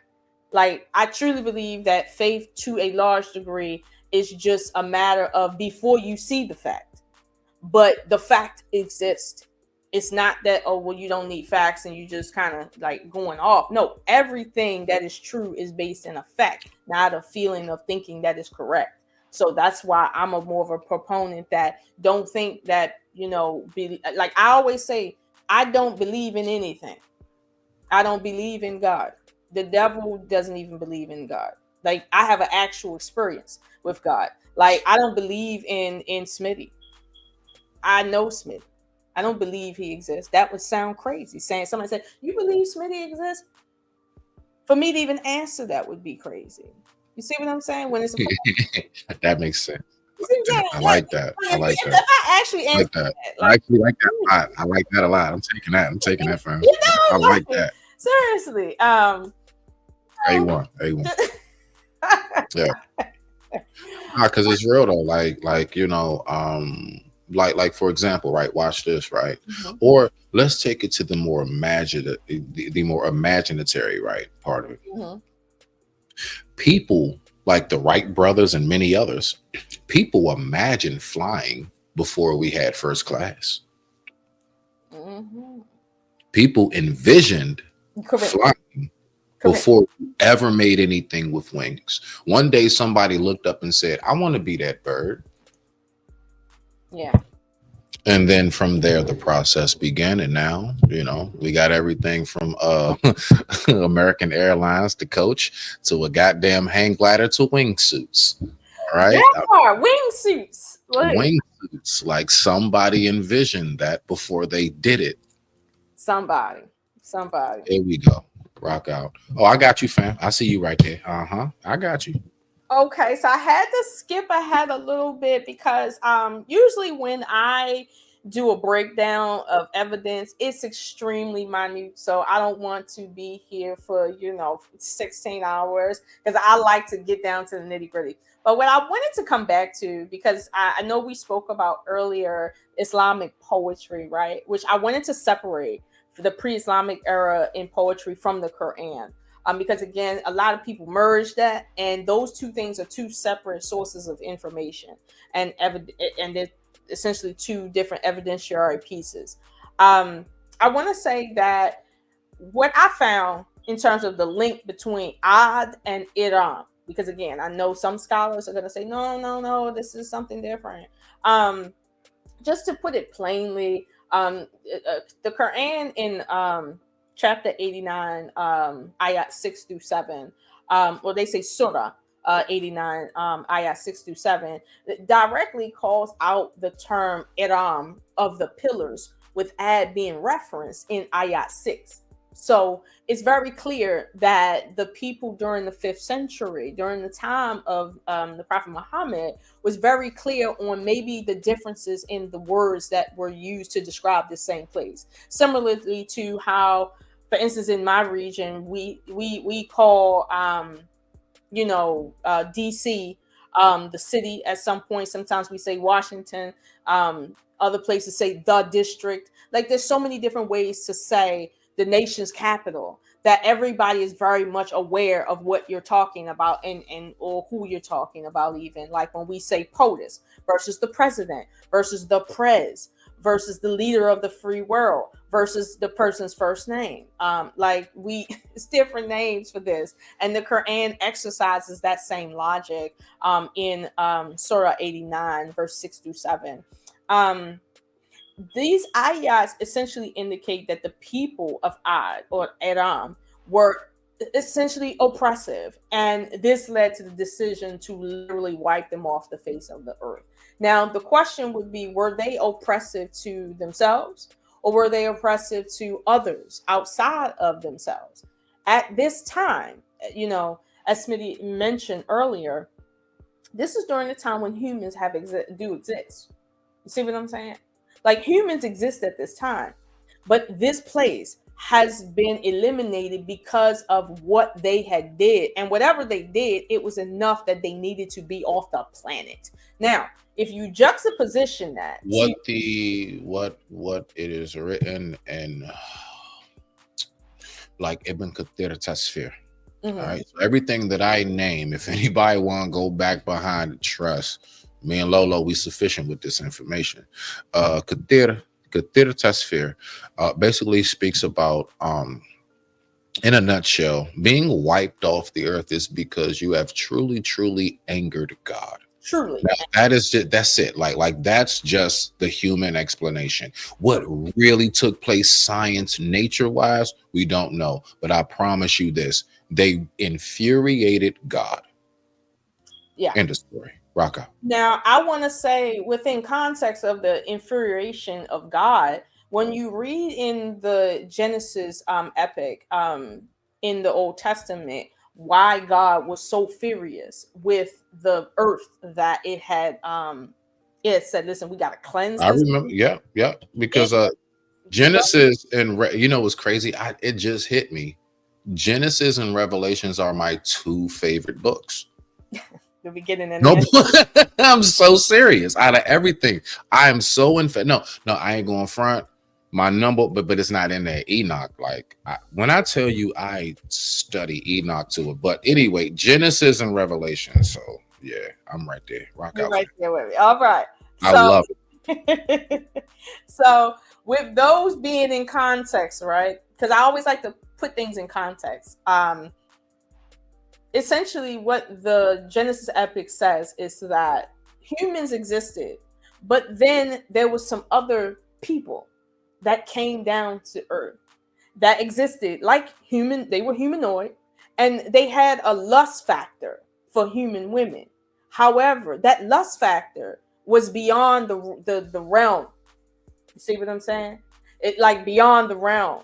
And it said that they took wives unto themselves. And as a result, there was these beings that were spawned from them. And it doesn't go into what happened with these beings and how they were so spawned off, right? But then it says that these beings outside of Noah and his family were also attempted to, die in that flood. But some of them survived, as we can tell in the story later on. Some of them were still on the earth after the flood. So it wasn't so much that, well, like we see in the story of Noah, that he was just a regular guy with a regular family doing regular family stuff. There was more people like him. However, this mixture that created these quote giants, like, was a problem. And it was to the point where if you read the Bible, some of the greatest sins are sexual sins. And I would even argue that the issue between these quote unquote, children, Bani Israel, that was it, Bani El, sons of God. These were not angels, but other beings. And we're not going to go into the jinn right now. But these were other beings that sinned against God to the point they needed to be cleared off the planet. Not so much just because it was them, but their bloodline was essentially needed to die out too. Not just them, their bloodline. So this is why I said, even if the people aren't here, right? The story is still here through what we have from our most ancient history.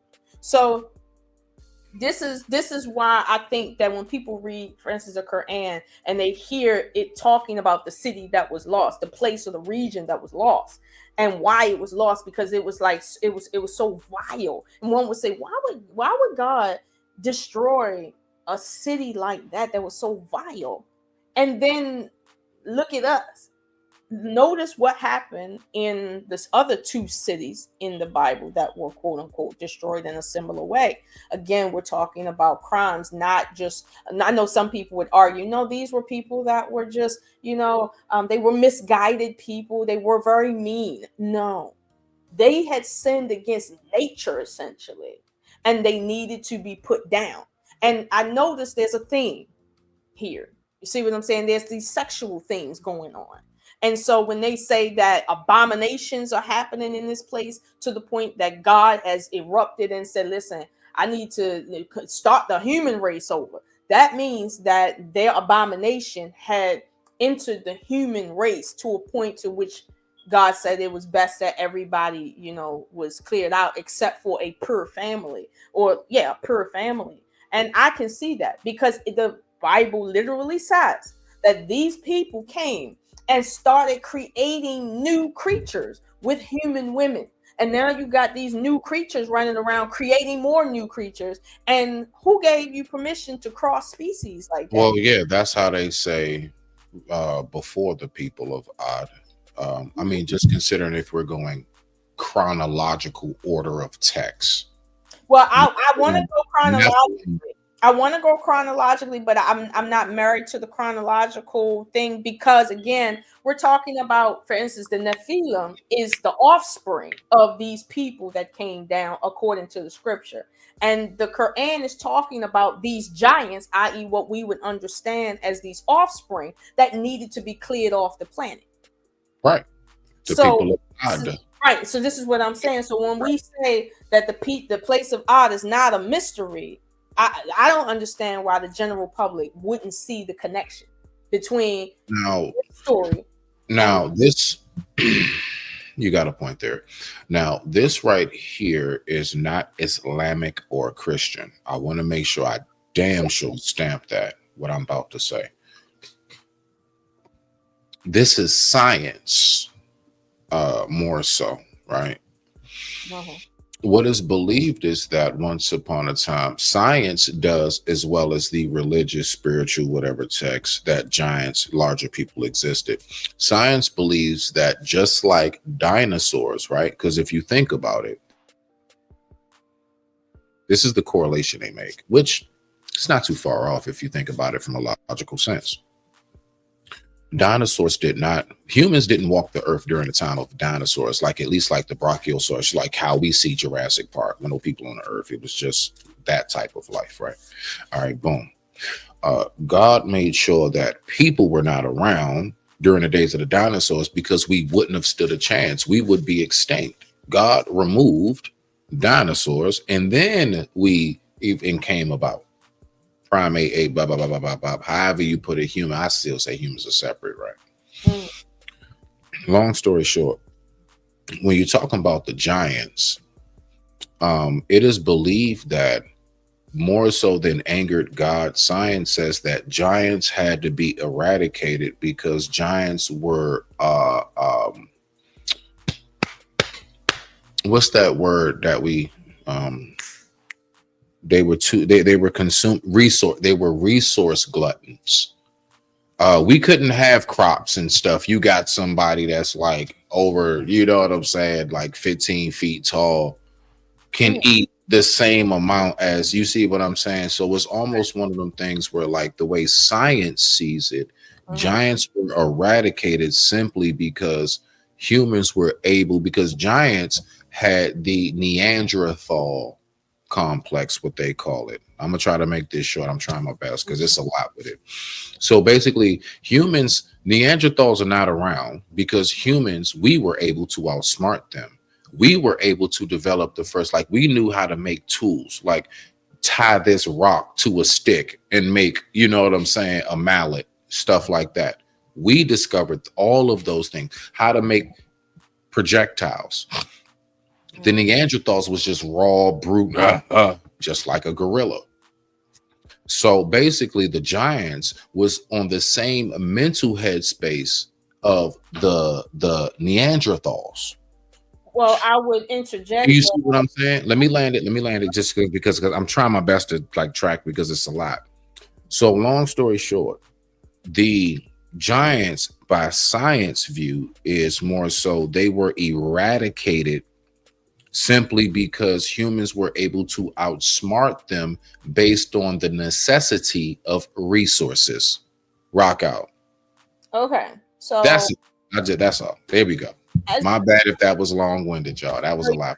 as it pertains to Neanderthals, and we'll get into more of that conversation. Some of my viewpoints on the timeline with Neanderthals is a bit unorthodox. However, there has been some recent finds to show that Neanderthals actually had a religious belief. They made jewelry. They buried their dead a certain way. They did not burn their dead. They had made use of clans, and at some point there's admixtures with other types of humans, so they wasn't and we don't believe that it was necessarily like a forced like sexual encounter per se. So I would say again, this story that the Quran is relaying is very much ahead of that.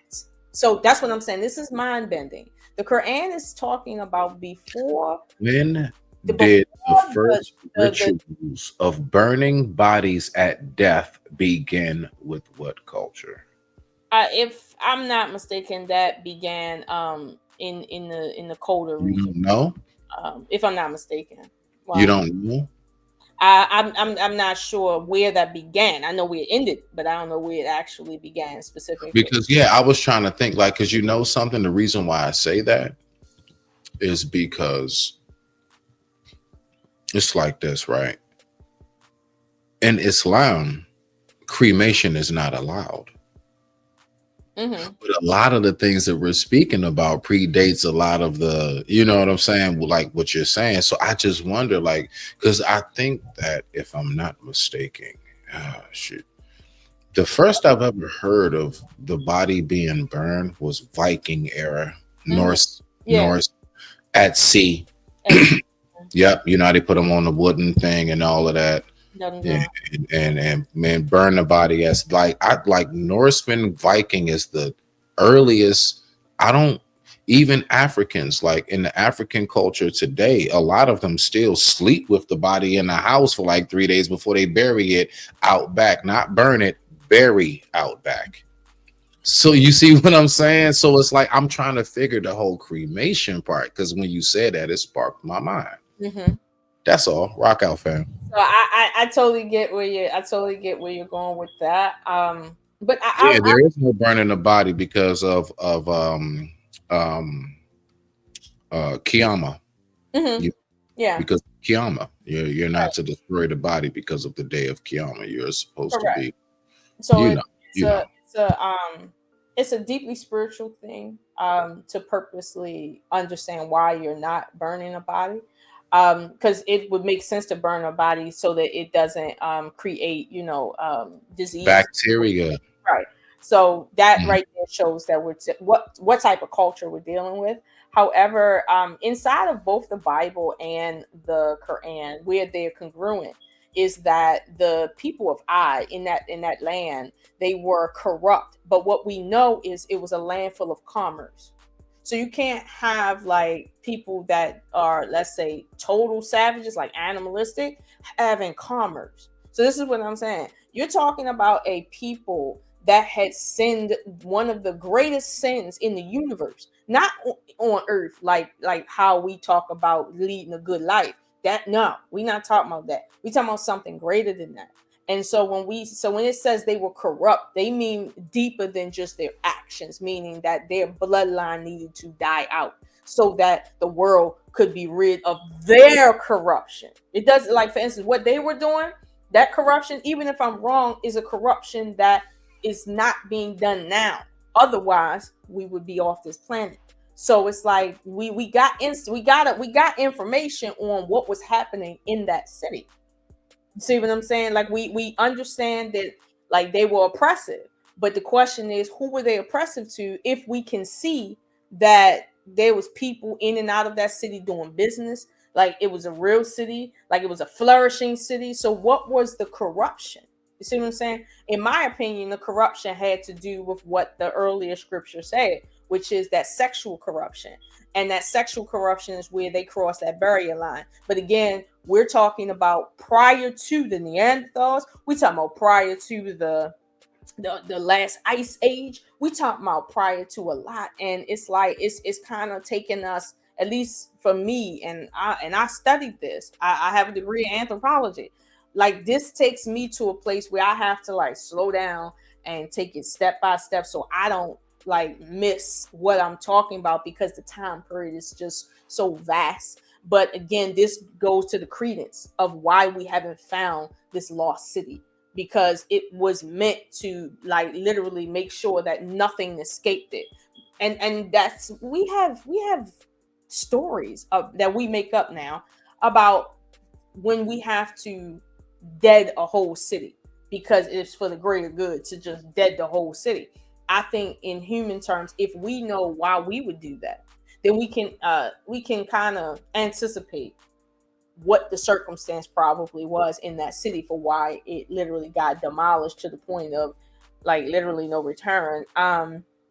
But I want to go into the more of a description about this city in terms of Okay. the pillars, which the word pillar is a very basic word. We know what that means, but it's my Yes, we have 5 of them. well, in terms of, I mean, I'm just, I'm just throwing that right, in. in You terms know, of I'm just the throwing that psychology of how what in. Right, foundation, right? right, right, right. The But psychology of this this foundation is more of a physical foundation that the Quran is talking about. But the fact that the Quran is going in on the foundation of the city caught my attention for years on end, because I wanted to know why something so minute. Why is that important? It's such a small thing. We all know cities are built on bricks and it needs a foundation. Why does the Quran have to say something about pay attention to the foundation of this city? I went in on that, and I would say it wasn't a place where the pillars are just suggested essentially that there's some unprecedented construction even. I got past that point in my research because it just didn't make sense to the overall context of what the Quran is talking about as far as like why we should even pay attention to this, right? um fact check. okay, gotcha.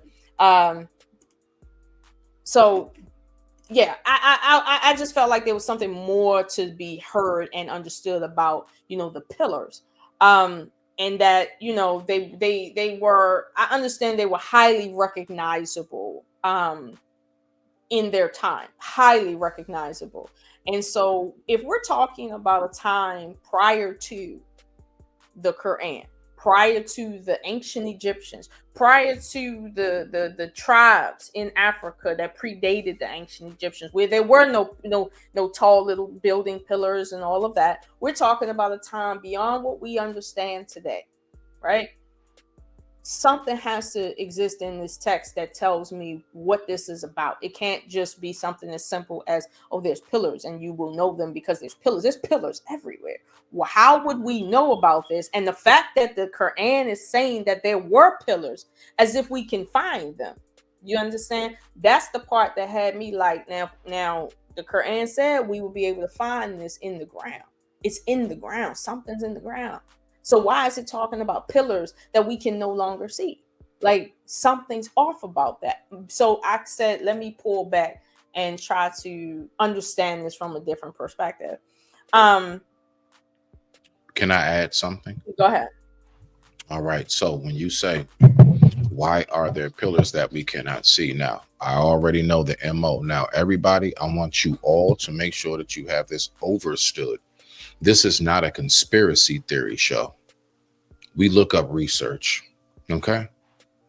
So everything that's being said is not, I think it is. No, it's a research thought compound pilation. You see, we're piling on researched information. Now, what was that last part that you just said? Because I want you to say it for yourself first. So the pillars, when Right, the Quran spoke about the lofty pillars, like the pillars right. that are unique, right?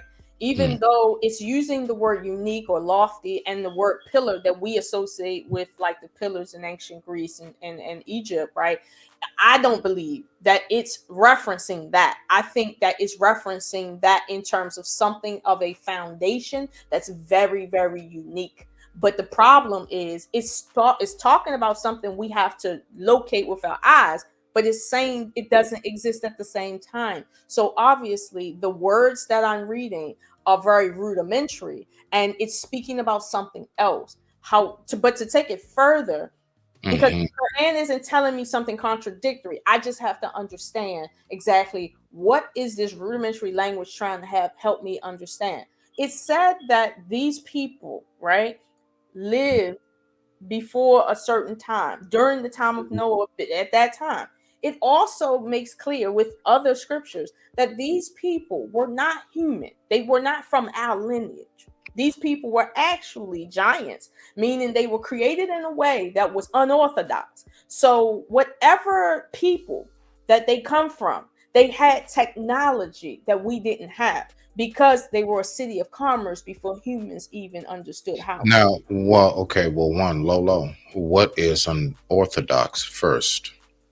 Okay. So unorthodox. Orthodox, as we know, Hmm. unorthodox is just a method outside of the normal process. Hmm. That's Correct. it. So they're outside the normal process of, let's say, our building, because when humans first came, you see what I'm saying? We didn't have technology, let alone commerce. But the Quran makes it clear. This And is that's why I want to say this. That's why I want to introduce this aspect of it, right? All right, so now let's take it back. Do you believe that when we first, like when once man came out of, basically in a nutshell, bear caves, once we came out of caves and we actually started manipulating the environment and Mhm, constructing our own forms of homes, mhm, shelter, do mhm. you believe that we got it right at first? No. Do you believe that possibly there was a process in which it took a very long time for us to know which material, which trees we should use for it, which hold up the best, which is this for insulation, which stones, everything else? Mhm. Do you think that before the temples, we've been building things with limestone? Or do you think that we finally, after possibly centuries, even back then, finally came to the conclusion, you know what? This don't hold up too good. So my point is, when you say about the pillars we can't see, it is possible that we have had beautiful foundations that were built that basically, in a nutshell, were mud huts, if you would say. Hmm. rabbit ears, and possibly it is material that was not able to withstand weather, because we all know that water has washed away many, many civilizations, aka tsunamis, great floods, you name it. So I'm not taking away, I just want us to keep in mind there is a duality. While Lola's giving you that aspect of it, I'm also going to just kind of implicate the actual scientifical fact of human development. That is a fact. It took us quite a while to get right how to build structures. Now, is it metaphorical? That's where we start to tap in. You Yeah. got to rock out. So I don't believe that it's metaphorical. And to the point of the human development of construction, um, we're not talking about a time where humans had any remote amount of time to develop construction. So this is why I'm saying if you put the Quranic information in context, what it's saying is during the time when humans first started, Adam and Eve had their kids, and we talking about just their grandkids, okay? There were other people on this planet. Inside of this place where we're at, and there's other people around, there's a city that is has lots of money, commerce. They doing good for themselves. They got hierarchies, they sinning all over the place. They got a lot going on. This is in the time when we first began. They were already light years ahead of us. So when it says that the city was built on lofty, specifically lofty pillars, that tells me that word lofty is trying to describe something unique. Pillar, every city is built on a pillar, but it's saying lofty pillars. And my idea is that it's talking about a city that is built with something that is beyond our understanding. Because to sit for the Quran to take time to say it was built on, they built it with bricks. The Quran doesn't speak that way. The No, Quran isn't overly at all. simplified in that way. Yes, it does. Very much so. And that's why it is always said you will never get the full definition of the Quranic verse unless you are able to read it in Arabic. Well, Why? Because you have to be able to read it. It's not that it's something so magical. The language is actually, like Lola said, more primitive than today. it is, but the But you thing is, have to know how to read it in that language to get the full. I promise you, any Muslim will tell you that you will well, never get the full comprehension of what's written unless you can read it in its language. That's why it's pressed upon Muslims from across the world to learn Arabic. It's mhm, so you can truly get the comprehension of what the Quran is really saying, because there are a lot of things that in the English interpretation we can wound up with how we use words and how multiple ways we can define words. mhm. That's where the innovation can slip in. If you get So me, do you I see where I'm at? get what you're saying, but at the same time, if you have any baseline understanding of Arabic, like I do, and you can Mhm. research those same Arabic root words meanings and their The Harut, connector, they're called Haruts. yeah, those connector root syllables and meanings, then you Yes, can get down to the classical Arabic, which is how the Quran is written, not necessarily the yes. colloquial Arabic that is spoken about today. Inside the classical Arabic, what we're seeing is a story that's being told. And the story is being told about a people who one are not human, a people that had technology before we understood who we really were, a people that were already light years ahead of us when it comes to currency. Like, and the Bible gives a hint of that in the story of Cain and Abel, when it says Cain was fearful of how he would be treated in the world. So hold Mhm. on. You just came down here with your mother, your father, and your brother, and maybe your sisters. But who are you afraid of, literally? Your brother did. Who you afraid of? There was other people here. The Quran makes it clear the jinn were a humanoid race of people that at some point they say humans understood who they No, see them. I no. don't understand what that all entails specifically from all of the stories, but what I can say is all Yes. these books are describing that humans were not the only creation, and they are the last creation. If you want to put it in some time frame, they are the last creation. However, in the time frame of technology, humans would not be as technologically advanced as another race. But what we have here is a race of people who have a genetic mutation that are doing something at a rate that humans aren't able to keep up with, but it's affecting everybody on the planet. So this is why I don't think that lofty supports or lofty pillars or whatever, however that is worded, is speaking about anything built with mud, because it wouldn't make sense to the story. Like every city is built that way in terms of being on pillars of mud brick. Every city is built that way. That would be overkill. That again, the culture of how the Quran speaks is not in overkill in the way of minute things like cities are built with bricks. Right. I mean, okay, that's not the culture. So that's why I don't want to limit the Quran to what people can understand in the fifth century. It's speaking about something beyond understanding using fifth century terminology. Right. So Basically in a sense of all right, so like for example, how you described. So you described like when you were saying like the jinn humanoid form. And all right, so one, we have to remember exactly how the Quran does describe jinn. Now, one, there is a book in the Quran, just like how you have Matthew, Luke, Mark, all these. There's a book in the Quran. It's called Al Jinn, aka the spirits. Now, when you say humanoid, I need you to recognize something, Lola, that totally defeats the entire everything. When you say humanoid, and we in Islam know that jinn are spirits, and just like evil and good, yes, jinn, just Google it. Just no, trust me. some people believe that the jinn are spirits, but there's some people, even in the Islamic tradition, that don't necessarily interpret the Quran for it to mean spirits, because the word jinn doesn't mean spirit. It just means one that you can't see.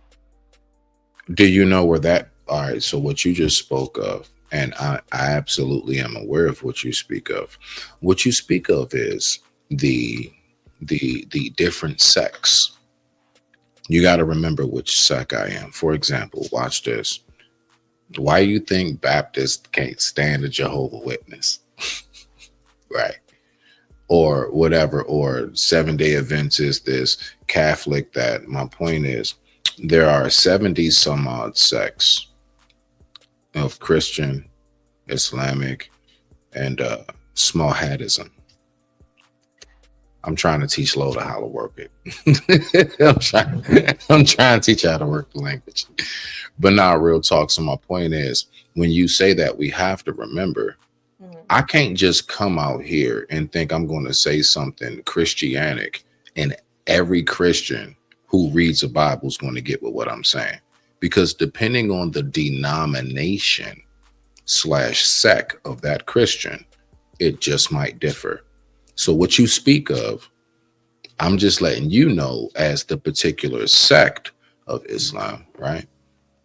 Nah, that's not Sunni. You see, that's all. So we have to remember that. Like there's not a one guide, and that's where all of this gets mixed up. Right.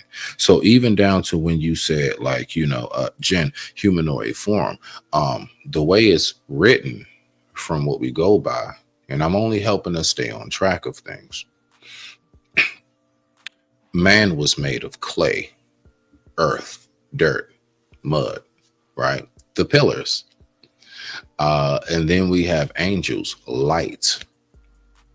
What humanoid form does light have? And then we have the jinn, which was made of smokeless fire. Smokeless specifically is worded that way to let you know, because whenever you see a flame that doesn't have smoke rising from it, like a campfire, or if you're burning trash, you'll see smoke. That means the fire is not as hot as that blue flame that has no smoke rising above it. So the jinn was made from smokeless fire, the hottest fire imaginable. Okay. So what I'm saying is that there are, like, so with the jinn, to land it, Angels, as we know, it's even said, don't have that humanoid form in which we know. The cherubim are extremely wild looking. Cherubim and cherubim, anybody who knows those words I just said, which I know you do, beloved, you know those words. They don't look anything human. So I just want to now shift to land it. Jen is just like the cherubim. There's no humanoid nothing. It's a form in which we don't. But you know what's wild? Maybe I should look it up. I don't know, but I haven't really seen any like actual forms of what Jinn really looked like. I'll say this, I right? haven't seen that. You see what I'm saying? But with cherubim and cherubim, that's a direct indication that angels don't look how we think they look. It ain't that pretty cute little baby and stuff or that like human with just two wings. First of all, it said that like Michael and Gabriel had like over 600 wings. I don't even know how to picture Okay. where that would fit. So wait, because I don't want to go into speculation, because when we talk about certain things, you have to actually have your That premise is on true. That's true. that.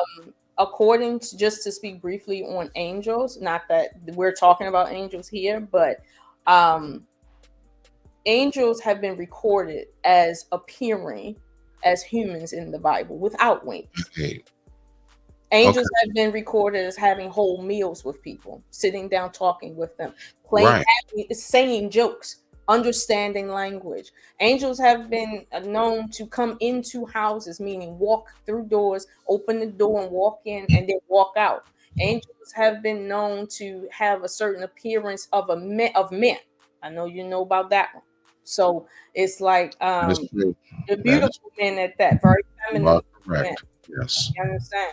So it's like, even though people feel that, well, they're shapeshifters, in truth, the Bible nor the Quran says that angels look any other way other than how they're described in Scripture, which is just like us, except for they have powers that we don't have. They can do things that we can't do. And No. that's the only There. other description that people physically can say they experience. For instance, with Abraham, he didn't see a being with a bunch of wings sitting around like a duck or a bird. He didn't see that. He seen the man, two men dressed regular, and he had a meal with them. And they were not humans.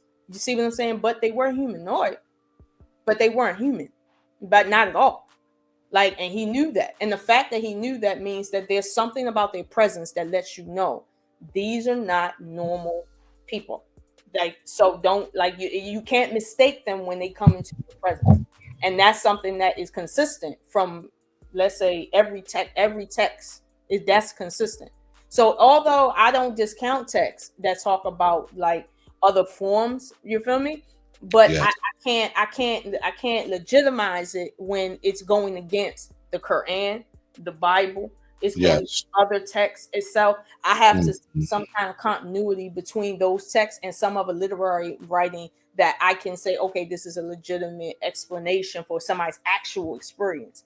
Not a dream, not a vision, not what they think, not what they believe, but something what somebody is actually showing. At least in the Bible, even if it's, slightly corrupted, Mhm. it's saying directly Abraham had a meal with two angels, meaning that they ate, they sat down in a tent. We know that he didn't sit down with something that couldn't fit in a tent. Like, we Yes. Yes. Yes, just as much as it also says that Lot had to harbor and hide an angel because the people of the city was trying to bang down the door and mate with this angel. so they perceive them. That angel was so handsomely, Yeah. manly, gorgeous. So they, even the people who didn't know who that was, perceived it to be human, but Gabriel, he knew Jabril. that they weren't. He knew, Lot, according to the story, knew that they weren't.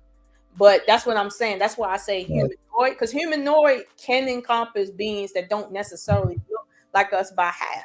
But humanoid just simply means that they have a certain culture about their existence that we can say we can communicate with. You see what I'm saying? In some fashion that mimics our own. So You got uh, a point there. You got a point there. Okay. yeah, that's what I would say about that. But honestly, my opinion, and this is just my opinion, This your show, girl. it's just my opinion. when it talks about the wings of the angels, right? I don't think it's talking about like wings on the back. I think it's talking about something else. And that goes into the topic, one of the topics that me and you had discussed about the See, ruach. see, you can't say things like that I know, I know. because you'll take my mind down a No, but rabbit. you know what? Okay, pause, pause, pause, And pause. I We're not won't gonna go go there. We're not through gonna go there. We're not for gonna go like there. Okay, we're not gonna three go there. days No, trying to but figure no, out. I just want to say because we will go there at some point, you know. But Oh, I you just know want to say what? that You just being solid. I don't discount the wing part.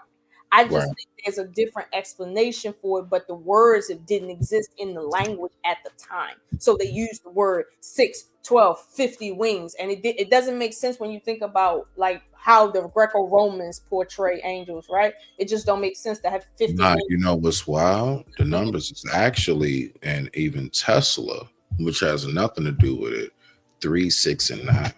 You'll hear 300 wings, you'll hear 600 wings, you'll Mhm. hear 700 wings, and 900 And wings. 900. But Mhm. those three numbers in particular, 3, 6, 9, Mhm. is wild. Yeah, And there is a numerical, so we ain't gonna get I into that. get it. But okay, We so ain't gonna get into back that. back to the letter ad.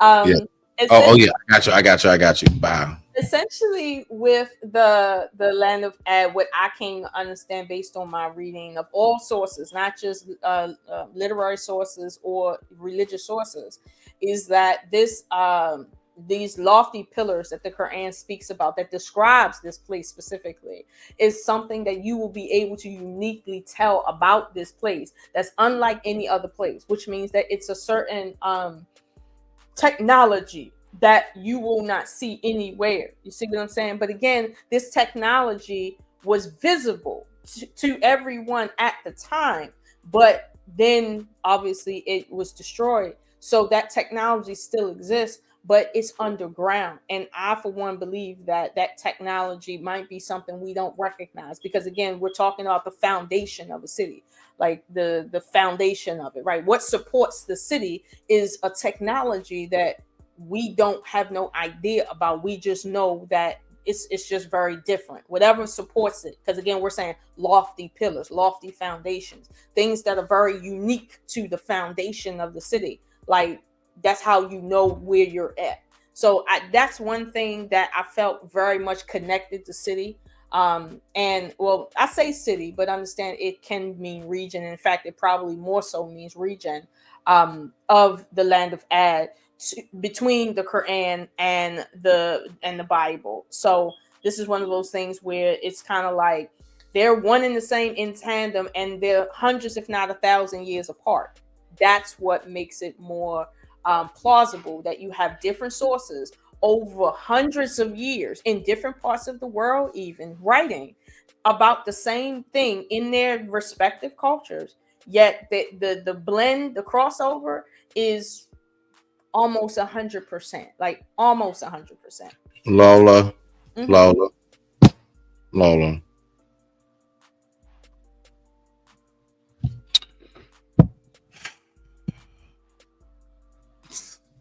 Shit, man, you gonna get it in a couple seconds, yo. What? What we talking about? Yeah, my my dumb ass. Um, watch this, Lola.